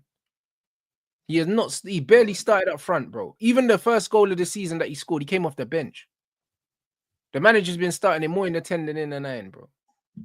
So I don't hear this, bro. Even. I don't want to hear this about Rasmus Hojlund. He's categorically flopped, bro, at Man United. He cost 72 fucking million, yeah. The same amount as Jadon Sancho, and no one's talking about how much this bread costs. When we signed Jadon Sancho, he was Rasmus Hojlund's age. 21 years old. What are we doing? And Sancho didn't get a chance. He didn't get a chance. As soon as he touched down, these men wanted him killed. I'm saying it from now. Jonathan Waters is a better striker than him. Yeah, easily. He's not even 1 in 3 in the Premier League since we signed him. He's not even ranked 1 in 3. Of course not. Of course not. But this is my thing. I don't mind the striker that don't score goals if you excel everywhere else. You know what I'm saying? He's got no strength. Firmino, and even I can't even like Firmino's maybe a bad example because he actually got you 10 to 12 goals. Yeah, but even when Martial wasn't scoring goals, he was winning penalties, he was bringing people into the game, he was doing stuff. His brother doesn't do anything. Bro, like, do you know what it is? These are the same man, and it makes me sick and it stinks of shit. It's the same Reds, the same top Reds. And I don't even think it's all top Reds. There are actually some Mandem United fans that rate Rasmus, and genuinely, it makes me sick. It makes me sick. It's the same man that rate Rasmus that will laugh at Spurs for having a player like Richarlison. Is mad. They'll laugh at rivals about players like Richarlison, you know? Yeah, but them man eat them black man there eat petrol station sandwiches. You know them ones, like bro. Hey, listen, we don't associate with them man there. You know them ones there, bro. The ready bro, they do, man. 30-second minute in the match. Yeah, bro. Them man eat them Rustlers burgers and that, bro. You see them black man there, bro. You don't listen to them, man. They drink the free thing, the Monster. They drink the Monster.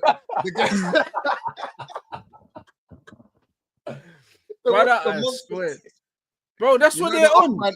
Off-brand energy drinks and that. The off-brand energy. Bro, the boosts and that. Yeah, bro. Them man drinking boost, man, with a Rustler burger in them, man. There, bro. Like, listen, them man there, we don't listen to these black man, bro. I swear down. This is facts. We don't listen to these man there, bro.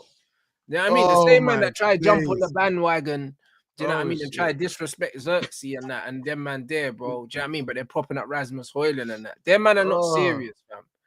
You get me? Them man are not serious at all. So man can't even, we can't vibe with them things there, bro. Like the shit's not serious, cuz. Like anyone popping up Rasmus Hojlund, yeah, have serious problems in it. They don't like football because he's not good at anything. The thing is with me, yeah, I'm balanced enough, yeah, to just say, you know what, this player, I don't like them. But if you ask me what their strengths are, I can tell you. Any player I don't like, you man know me. There's loads of players I don't rate, but if you ask me what they're good at, I'll be able to tell you something. Do you know what I'm saying? Can't stand Bellingham. Sorry, Rad. Someone said Clayton a big speed. Yo,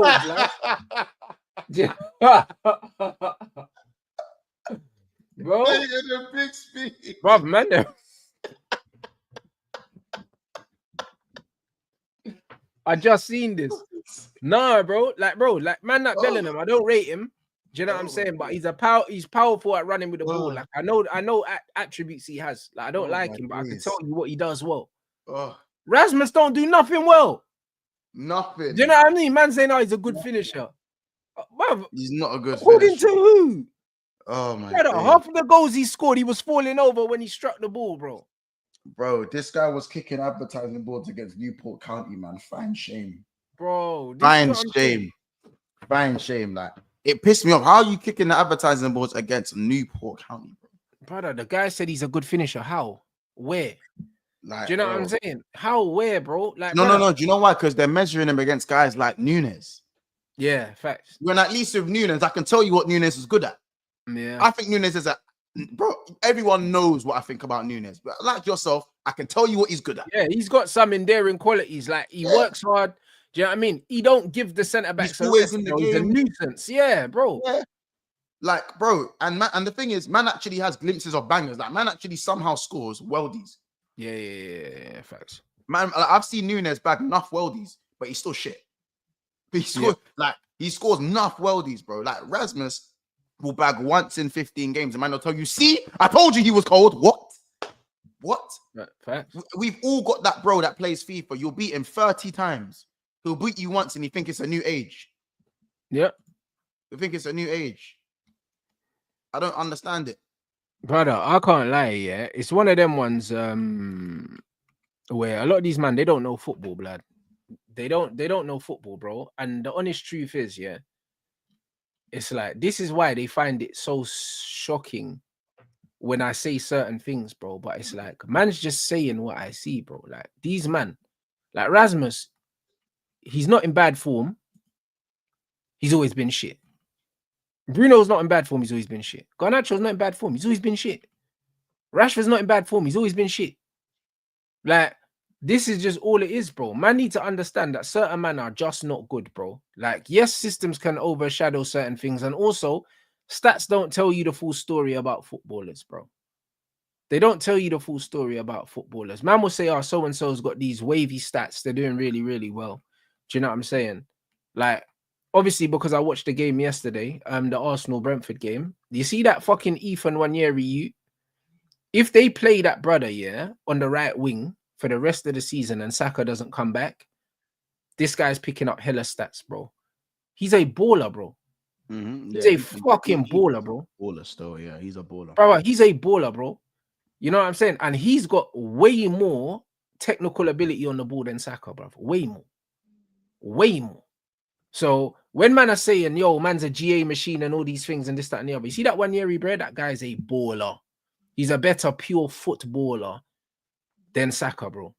He's a better footballer. He's got bags of ability. He's special. He's got bags of ability, bags of it.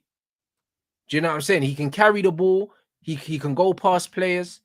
The ball that he put in, yeah, for the Martinelli goal, that's the same ball that Saka puts in. Cuts in, little floated whip ball in. Nothing special about that cross, but that's what Saka's been fucking eating off all season.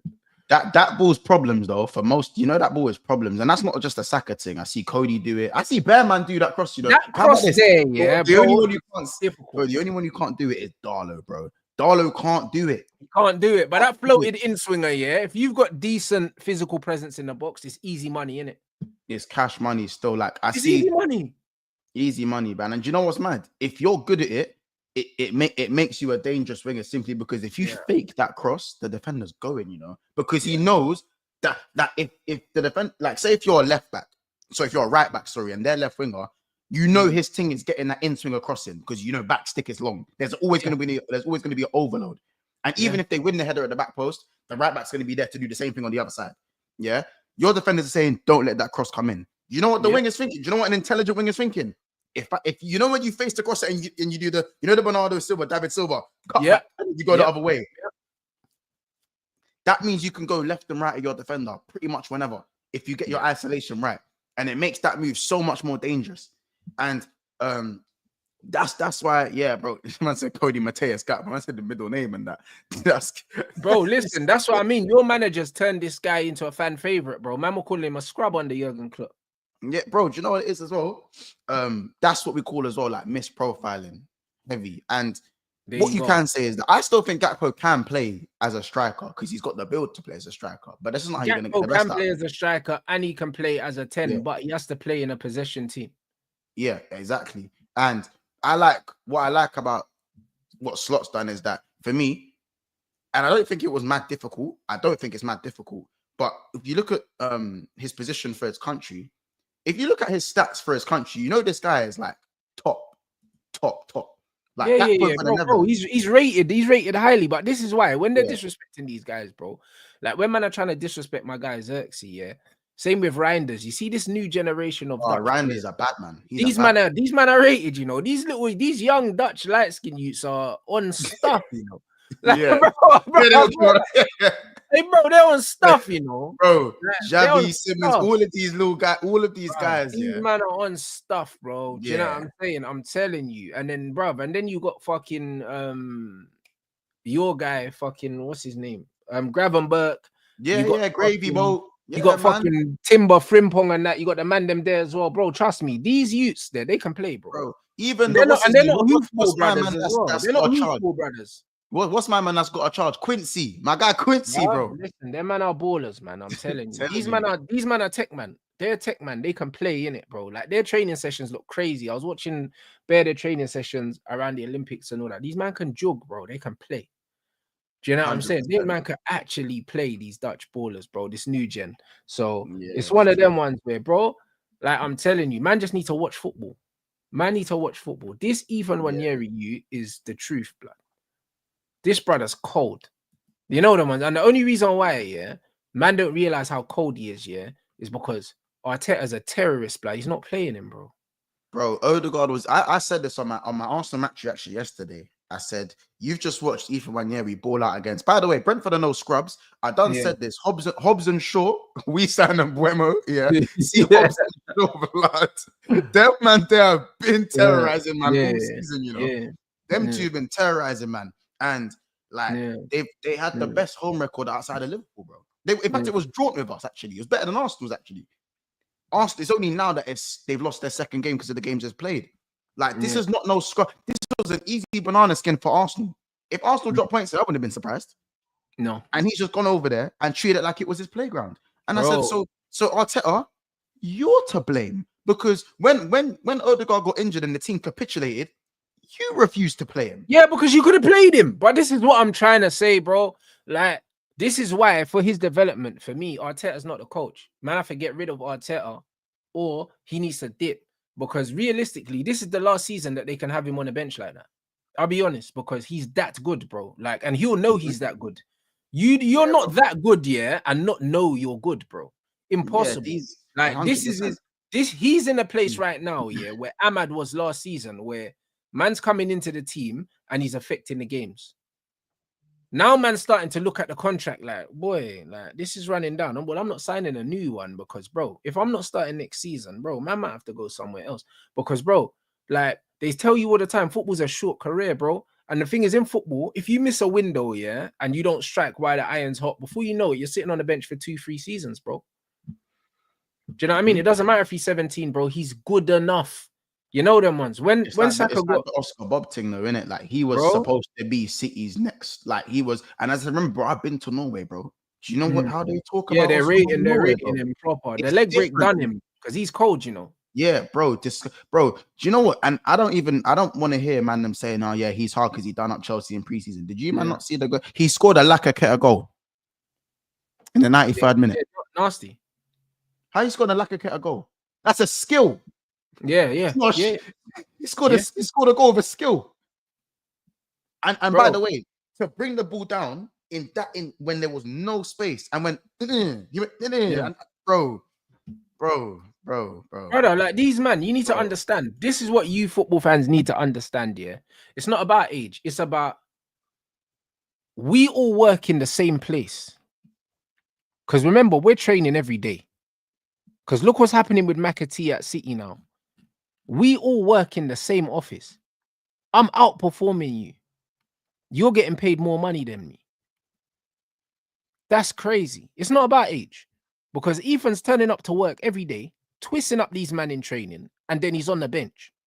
This is what's happening. People need to understand that it's not about age, bro. Like, no, it's not.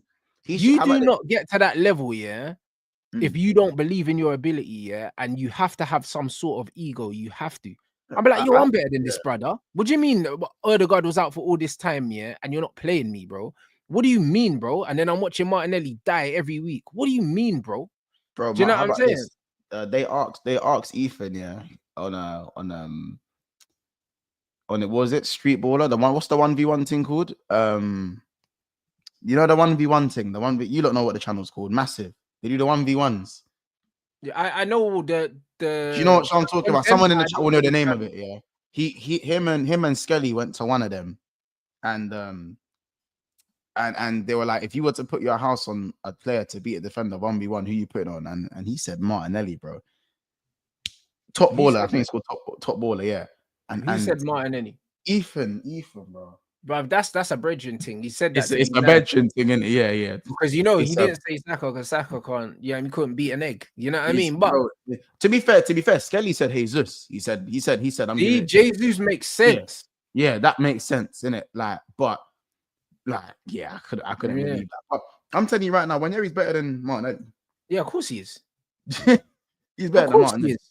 But so was Emile Smith-Rowe, blood, and they let him go. Yeah. So, you know them ones there like that. This is what I'm saying. I don't understand what mathematics Arteta's doing at Arsenal, bro. I'm not really quite sure yet, but this Ethan Youth's ready to play football now. I'm not saying that he should be starting every week, but what I'm saying is, yeah, Arsenal lack cover for Bukayo Saka. From what I've seen of his left foot on that right wing, if Saka's not playing, he should play. 100%. He should play. Because they're not missing Saka when he's out there, bro. Because he gives them a different threat. A different threat. He's got a little burst of pace. He's got great ball control. He's got weight of pass. And he can shoot, blood. So what are we doing here, bro? Like, why? Yeah, there's a lot of players and that we look at, yeah. And I think, like, for me, as I said, I've always said it, like, Harvey Elliott for me is a good player, you know. Like, when Salah's not there, I understand. I prefer him to Curtis Jones, bro. I think, bro, Elliott's a fucking real street baller as well, blood. Yeah, it's just that the thing is with Harvey Elliott, he's just had bare stuff around him that's just been fuckeries. Like when he took the piss out of Harry Kane's accent. That's why man don't play for England, you know. Yeah. Like, you can't take the piss out. Man took the piss out of Harry Kane's accent and all that. He was a bit of a loose cannon when he was 16. Because bro, you know, man used to play with a headband. People forget how Elliott was playing at 16 with a headband. 15, 16 with a headband, first team, bagging goals with a headband and that. Like he was Saint Maximin and that. That's what he was on. You know what I'm saying? He had to get straightened out at Liverpool. I'll be real. That's a straight him out. Yeah, it's a bit too road, but that's why I like him. Because you got a bit of edge about you. The only thing I'll even say about Harvey is that when his ankle got twisted 360, when his ankle done a 360, it did make him have to change his game a bit because that boy Henderson would have left the club 2 years earlier. By the way, if Harvey Elliott's ankle didn't have hold that one against Leeds, because people won't remember this, but Harvey Elliott had 6 games for Liverpool. At the start of the 22-23 season, the one where we tried to win everything, and this kid was moving like Rants. I was looking at something thinking, Henderson, you're done, you know. It's Henderson, you're done, and you know that's why Klopp didn't. That's why we never bought a right winger, another one. We didn't buy another one because they were like, cool, Harvey can play right wing, even though he's not quick. Like Wanyeri, Wanyeri's not quick. Like these men aren't quick. They're but they got that turn of pace in it. But that's what I'm saying. Or was it 21? It was 21, 22. Sorry, yeah, 21, 22. But it's that turn of pace that gets you away from players. You don't need to be quick, bro. It's just that little shift. That's all it is. It's that little drop of the shoulder, boom, gone, not recovering. Do you know what I mean? Man don't need out and out pace, raw pace. Yeah, and that's what I like. You see the Wanyeris, as I said, the Elliots when he was that age. He was another one. I said Oscar Bobb's another one. McAtee's another one. We've named a few of them. Named a few of them. You can say Ahmad. You can put Ahmad in there. Ahmad in there. Do you know what I'm saying? These type of guys, yeah. I think environment's still important, but I think just trust from the manager. And I understand that Arsenal, the stakes are very high. The stakes are very high. But not really. They ain't won nothing in ages, bro. Like I don't think. But that's why the stakes are high. That's why the stakes are high because these men need to win. They must. Win. I don't believe they need to win, bro. The manager signed a new deal off the back of winning nothing, bro. Like I don't think that the stakes are high, bro. Honestly, I just think the manager's a coward. He is a coward. No, I said this. No, he is a coward. I don't think the stakes are that high, bro. If Arsenal don't win nothing this season, Arteta's not in danger of getting sacked, bro. I think that's a cop-out. I don't think the stakes are high at all. I think the stakes are higher at Liverpool. Do you know what I mean? The stakes are higher at other clubs, bro. Do you know what I mean? The stakes are higher at Man United, bro. We gave our new manager an 18-month contract, blood. 18 months. Arteta just signed a fucking what? Extension for how long? Brother, there ain't no stakes, bro. Them niggas are vegan, bruv. Man's talking about the stakes. You know they were here there, bro. Them man are eating broccoli, fam. The Rocks burger. The Rocks burger. Man said the petrol station burgers, bro. They ain't no steaks. Hey, bro. Petrol station burgers is crazy. They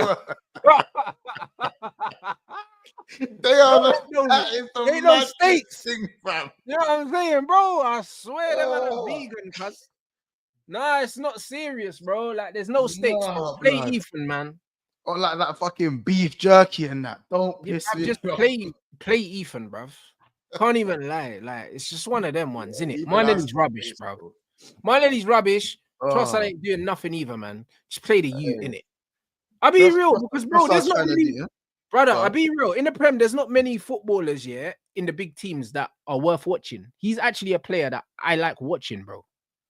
Yeah. Because he can play. He Because can he play. can play, He can bro. play. Oh, Do you know what got I'm it. saying, bro? Like, you man know me, bro. As much as I hate, bruv, there's loads of teams I hate, bro. But, bro, I just like good footballers, bro. The Brer can play. He can Like, play, he's but one we'll of the see. only Arsenal players worth watching, bro. And he don't play.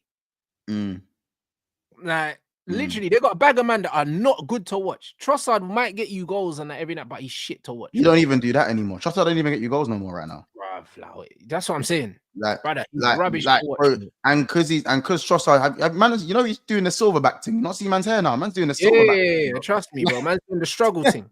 Yeah. I see it. I see it, bro. Man's doing the distinguished gentleman thing, bro. You get me? Bro, he's trying to do the slick back. The pimp paying the slick back. Yeah, bro. Nah, it's nasty, man. You know the Fabian Shaw thing when the grades are coming through, but you got to silver up. You got to silver it up. Nah, man, he's not good, man. Hey, you know what I'm saying? Cause, he's not good, fam. Just you know what I'm saying?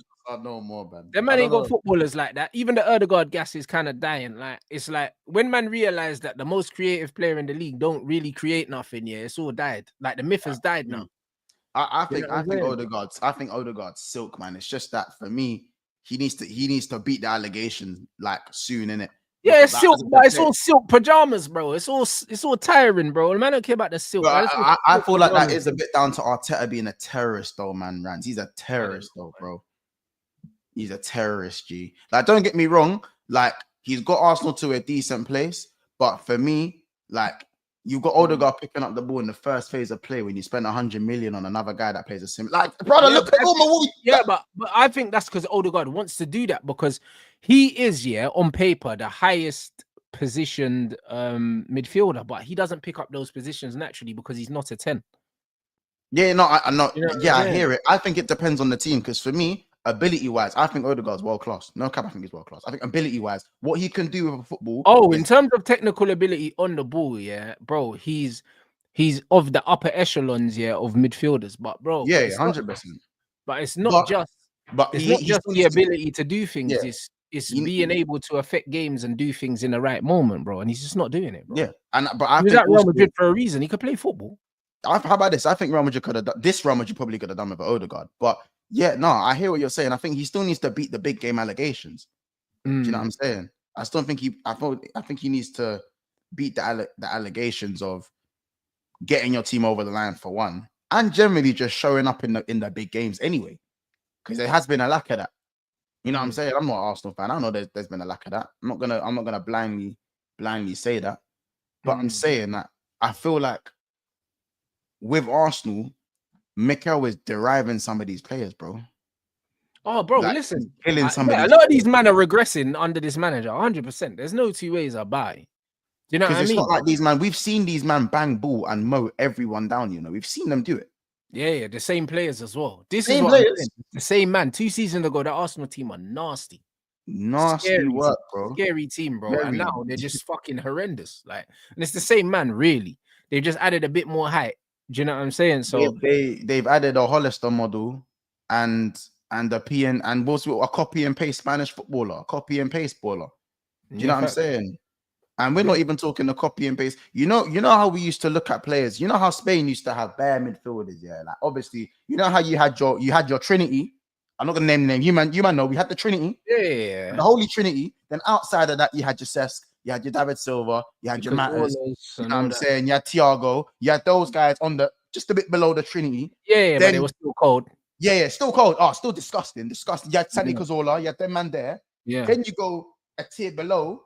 You know what I'm saying? You had a tier below, and you see a man like Arteta when he was playing for Everton. You have a few of those guys. You know what I'm saying? You'd even say in fact, I'm going to put Koke with the other man, but you had your Koke's, you had guys like that. I'm not going to say Xavi. Yeah, Xavi Alonso was in the tier above. Yeah, the tier above. Yeah, You know what I'm saying? You had those guys there. And then I said you go lower where you had the Artetas and that. Then you go another, Piero, Valero, both of them. You know what I'm saying? In the Spanish league, there was better them in the Spanish league. I can't lie. There was, Gabby.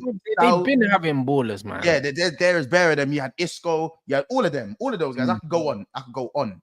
You know what I'm saying? Spanish C and D team. Then you had, but this is what I mean. But now you got guys like Marino, and Marino wouldn't even be in the E tier. He's not even a Saul. He's not even. He's not a Saul.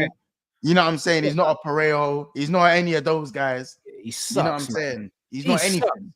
He sucks, bro. Do you know what I'm saying? Like we have to be real. Like literally, like if he was an English midfielder, he wouldn't even be a Scott Parker, bro. Like he sucks, bro.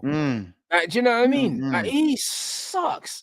Like really, you know what I mean? Like, bro, he does nothing well. Like, it's mental. It's mental.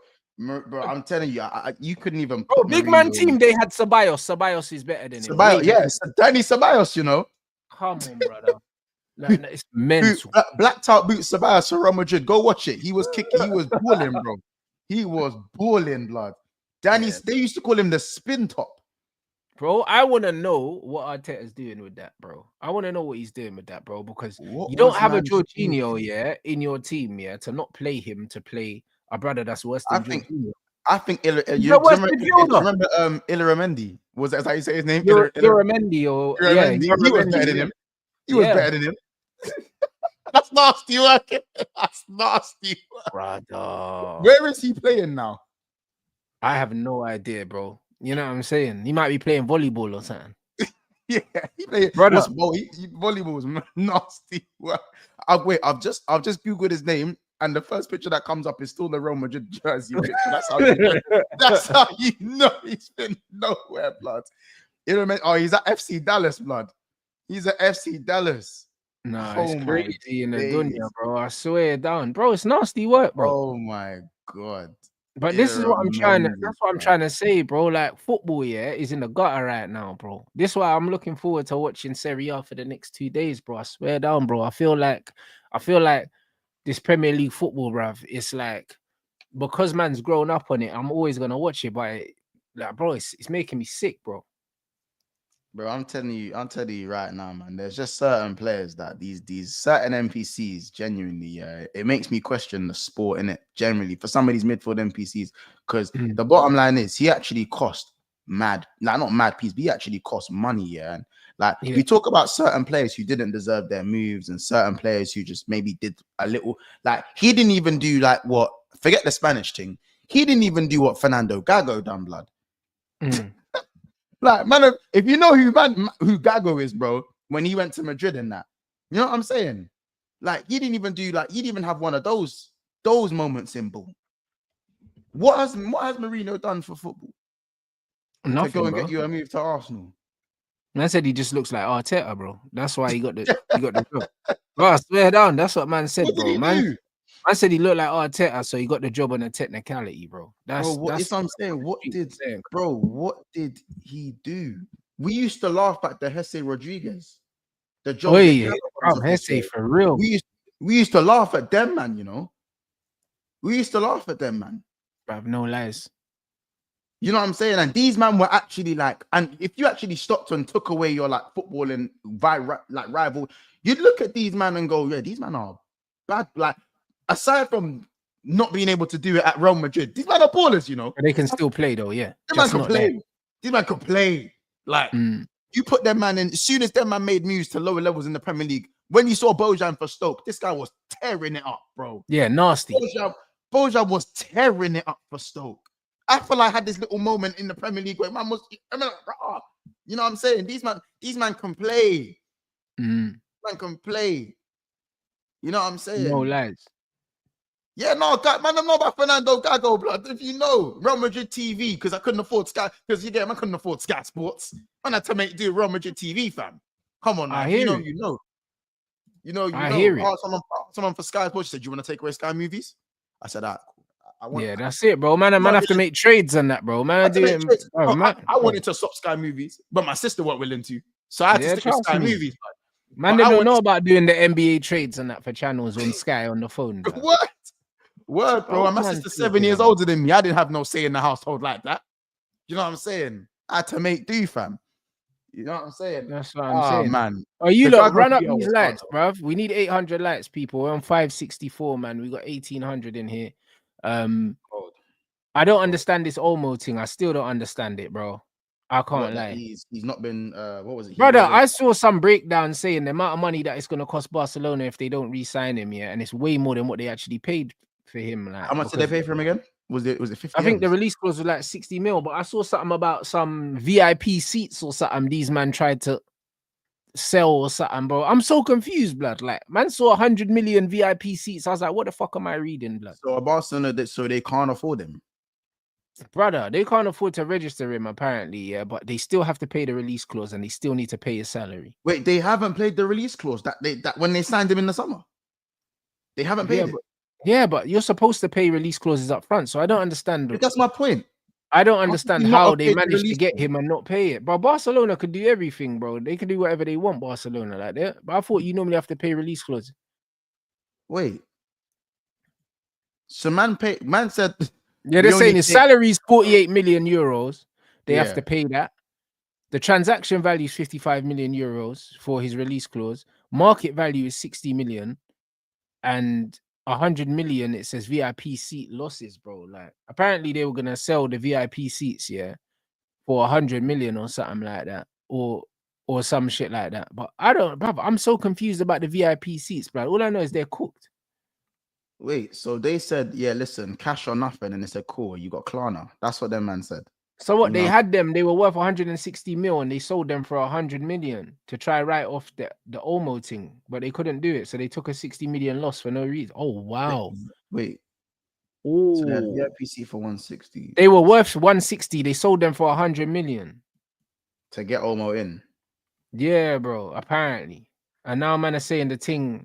Oh right, they're saying the maths ain't mathing, bro. Who the fuck was their accountant, blood? They took a 60 mil. Well, it's more than a 60 mil. They took a 60 more than a yes, it's more than a 60 mil loss. But do you know what I'm saying? It's more than a 60 mil loss, but on paper that's still nasty. 60 million, bro, is a lot of money, regardless. Wow. Yeah, Barcelona really that bedroom that you just don't even borrow money to in that. Yeah, it's crazy. You know what I'm saying? We all got that one bedroom, but yeah, like. Yeah, like, bro. He's not winning the next election, you know. They're gonna, bro. Them Barca, man, if they don't run up in his house. That's you know crazy. What I'm saying? Like, these men are they're on their gangs of London shit, bro. Yeah, if they don't run up in his house, he's not winning the next election, bro, because it's looking real bleak for these men right now. These men actually went and said, wait, you see how does the VIP seats thing work? How does that even work? I don't know how that works. Listen, I don't know about pool, but I don't know how the VIP system works. I'll be honest. Bro, I have no idea, bro. I don't know how it works. So all I know is it's not working, blood. You know I saw 160 and they took a 60 million loss. As long as I know they've lost money and they're still trying to say, do you know what? They're gonna have to sell him in it. That's what it looks like. But they can't sell him because they don't own him. Yeah, well, because that's what I'm saying, because they can't register him, cuz this is the mad thing. So what do they do? What can they do then? How do they get out of that? How do they get out of it? They're fucked. They need to find the money to be able to register him, before the end of the January transfer window, bro. So they've got a month. It's one of them ones where, you know, when a man says, have my money by this date, and you know when it's in in Top Boy, when man said had the millions, when he said to when he said to Ashley, what was his character? He said, I had the millions ready. I need my millions. And then he checks the account. And all the money's gone, and he's going and he's having mad hallucinations. Yeah, he's bro. Walking out and his vision's going all blurry and shit, bro. If you see Top Boy, you know, bro. I'm telling you, it's peak. Yeah, bro. Stressful mania, bro. Right now, stressful mania, bro. Laporta's not sleeping. He's not sleeping. Man. That's dead. The man says have my money, and it's an obscene amount of cash, bro. That man saying that Barcelona have confirmed that the seats have been sold. Do you know what I mean? So they've sold them for 100 million when they were worth 160. So they've taken a 60 million cut, and they're saying that they're gonna get it done. I believe they get it done anyway. And I think there's no way, that you spend that much money on a player, yeah, and then he ends up leaving for free. I just don't think that like I could never see a world where that would happen anyway. But my thing is, yeah, the fact that it would even get to the point where these men are having to sell off assets, yeah, to register players, they're in a bad place. Like, bro, they shouldn't be in a place, bro. It should never even get to that. You know what I mean? Never. Bro, Yeah, imagine Liverpool having a player, yeah, and you couldn't register the player unless you sold off a stand or something like that, bro. In Anfield, it's like, I'm writing, bro. I'm writing. Bro, what's going on? You're not doing any of that. You're Like, not bro, even selling the Dalglish. Nah. hey, brother, like, big man thing. Like, brother, think about it. Like, bro, imagine, like, brother, I don't even know man that are broke enough in real life to have to sell their whip to pay bills and that. Right, Imagine being so broke in real life, like real stress. That man you have to sell your car so you can pay for your house, blood. You know, and like then, that. but you're still taking a loss, bro, and you're selling your car on the cheap as well. Yeah. I call that other man that I'm not even doing like again because teams will take out Omo, you know. Bro, that's a movie, you know. That's a movie. That's a movie. Man selling seats to register footballers. Fuck me, bro. Man turning over the settee to look for money. Bro, they're flipping the table. Bro, it's crazy. Table. Man's cutting cushions and that in the living room, looking for coins. Bruv, the bailiff's at the door, blood. Man, cut down the back of the settee, bro. You know, man, I've got the 5 locks on the door. Nah, bro, these men are broke. Do you know how broke man gotta be? They not broke. They MC Hammer broke. Yeah, that's mad. Bro. It's crazy. That's so bad, you know. Man sold VIP seats, bro. So that means those would have been corporate seats. Corporate G. Brother, they sold them. To register a player is nasty, bro. Bro, you know what I'm saying? Man, them on the phone saying, yo, boss are having a car boot sale and that. You man want some seats? Faking deaths and setting up GoFundMe's, blood. That's nah, bro, that's nasty. That's nasty. Bro, imagine all these millionaires just picking up phones. Eddie, you man want seats at Barcelona? Yeah, man got 10 seats, bro. Man got 10 seats. What? Nah, this is crazy. Bro, the Camp Nou's gonna end up like a courtside thing. There ain't gonna be no seats left, blood. Brother, like this way. Listen, I'm telling you, man. You see the day you man here, yeah, that I'm selling cameras, I'm selling monitors, bruv. I'm done. Monitors and that is crazy. You know what? Rants is selling a microphone and that, and a monitor, and 2 LED lights. You remember, bro?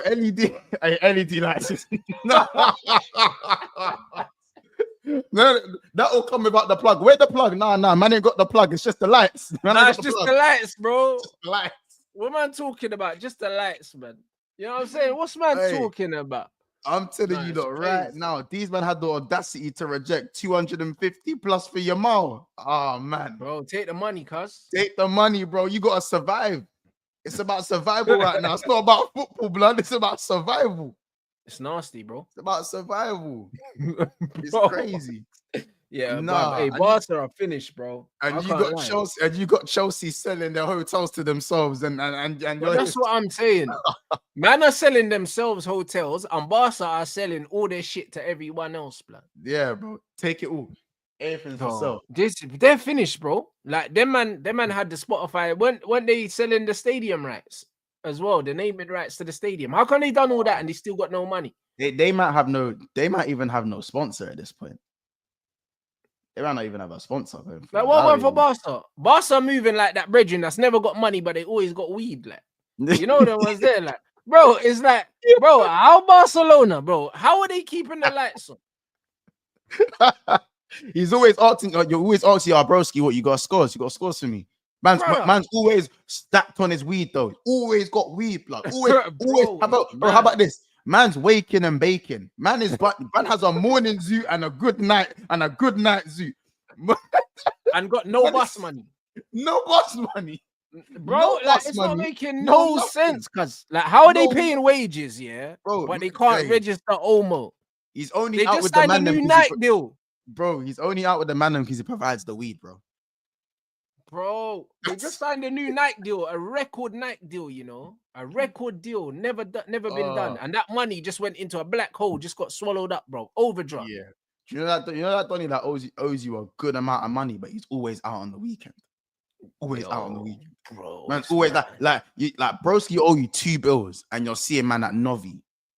Seeing man at Novi, seeing man at Monkey House. You're seeing all those. You're seeing wine glasses with a set of acrylics on the other side of the table, blood. Nah, 100%, bro. It's crazy. That's it, bro. Them football fans complaining about the price of tickets, but they got sniff, bro. You know them ones like sniff is cheap and that. This is what I'm trying to say, bro. That man be like, what, £66 for a ticket? Yeah, bro, you got £66 up your fucking nose and that. Man talking about tickets. Bro, brother. I'm tired, man. Man and hackers living up their life, yeah. When I'm here ordering, flipping, bro, I'm God, bro, Kelowna fan, real talk. Bro, they're dusty, bro. Man are selling seats, you know. You got man in your club on 700 grand a week, and you're selling seats, blood. It's crazy. Nah, it's crazy. Sell them. Selling seats might be the maddest thing, bro. That might be the maddest thing. I'm surprised the workers still got jobs in that and people aren't being cut. Jobs aren't being cut. Brother, that's what I'm trying. I'm surprised that the players ain't cutting the grass, blood. You know what I'm saying? Because, brother, if I'm Laporta, I'm like, yo, Frankie, bro, you're on 700 grand a week. Go cut that grass, cuz. Cut the grass. Bro, I swear that was you. What's man talking about? Cut the grass is demonic, brother. I swear, done. You will bop into Barcelona, bro. I'm telling you, man. Right now, Lewandowski, yeah, is cooking the food, bro. He be in the kitchen, brother. He be in the kitchen. Yeah, it's crazy. How much money this brother on, brother? You have a chef's hat on, bro. He be frying the eggs. It's crazy. It's man, crazy. Too much money, cuz. Too much money, and the worst thing is, yeah, with Barca, you go to the Camp Nou, you're looking good, you know. It looked good at times. I've been to the Camp Nou, you know. You know what I'm saying? This is I've done that Camp Nou tour. Camp Nou tour slaps, you know. I've done that, bro. How about this? Ronaldinho's Ballon d'Ors, man. See Messi's Ballon d'Ors. Everything, man. Done the full thing, bro. La Masia, bro. I don't, bro. They got all of them ballers. They're probably cleaning. They're probably shoe shining right now. Yeah, 100%. Anything to make a quick buck. How about this? I'm polishing them trophies. 100%. Yeah, bro. It might be a forex trading thing for them. Last chance. Last chance. Click the link. Click the link. Nah, bro, listen, man.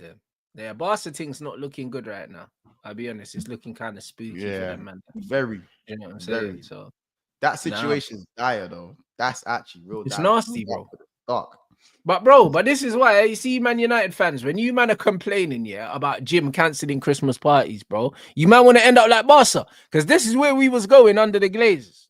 Yeah. If Jim never cut through and started sacking all these people, yeah, and laying these people off, this is where we was going, you know. Bro, these man, I'm telling you, like, yo, they're doing what you lot use Bitcoin. That's how man. Bro, this is where we was headed. Hey, right, imagine doing a whole job for someone, you expect your payment, and they go, "Oh, use Bitcoin, I pay for that." Pay for Bitcoin. Yeah, bro. Do you know what I'm saying? The man said you take nectar points and that. Brother, man said, "Bruv, hey, listen, it's a man thing. Man, I'm gonna pay you in nectar points, man." Oh man, it's nasty work. I don't know, man.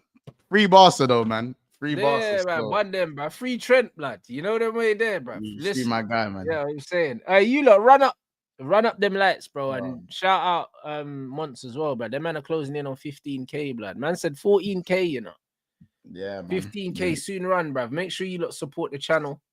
Do you know what I'm saying? Make sure you subscribe. The link is in the title. We're redirecting to Monts' show now. Do you know what I'm saying? And then I'm back later for Inter Atalanta tonight. I think it's at 8 or some shit like that. Is that the cup or league? Is it cup? No, it's a cup. And then it's AC Juve tomorrow. So the other fixture, yeah, that's lit still. Because their game was good. Their game was good in the league. So that's it, bro. You know what I mean? So yeah, let them know what's coming up, bro. We're gonna redirect. Quick thing. we're just going to be speaking on Chelsea's speed bump, what's going on. We're speaking on Man U and Liverpool. And we're also going to speak about how sustainable, what's going on with Arsenal, man. How sustainable is it right now? Can they survive without Saka? And by the way, people, you know me, I'm the hamstring specialist. Arsenal man's telling me Saka's going to be back in a few weeks and that. I told you. Nah, man, man said that came off the bone. Man said lamb shank, blood. That ain't yo, blood. Bro, listen, he's not back till Feb. Bro, off the bone like hackers, bro. I'm telling you right now, Saka's hamstring exploded like my thing did on YouTube, blood. Ain't no way. Like, bro, man, doing this in the hospital bed, bro. You know when the man them get shot up in America and they do the snap saying, yeah, man's still here. Man, do the thumbs up and that. Yeah, crazy. man's still here. You know what I'm saying? They couldn't get me down. You know what I'm saying? Yeah, bro, that's where it was, bro. But yeah, we're gonna speak about how sustainable it is for Arsenal, and then Liverpool, Chelsea. Just some ball talk, man. We got an hour of that, so head straight over. Don't come off this stream. You think this was great? We'll head over, man. You know what I'm saying? Like and subscribe. People, that's it. So make sure you subscribe to MONTS' channel. I'm on Saeed's channel at 5 for Mandem Talk, and then obviously we're back here for the Italian Super Cup people. So yeah, man, big up everyone inside. Let's get up to 800 likes here. And yeah, I'll see you guys at 5 on Saeed's, and then back here for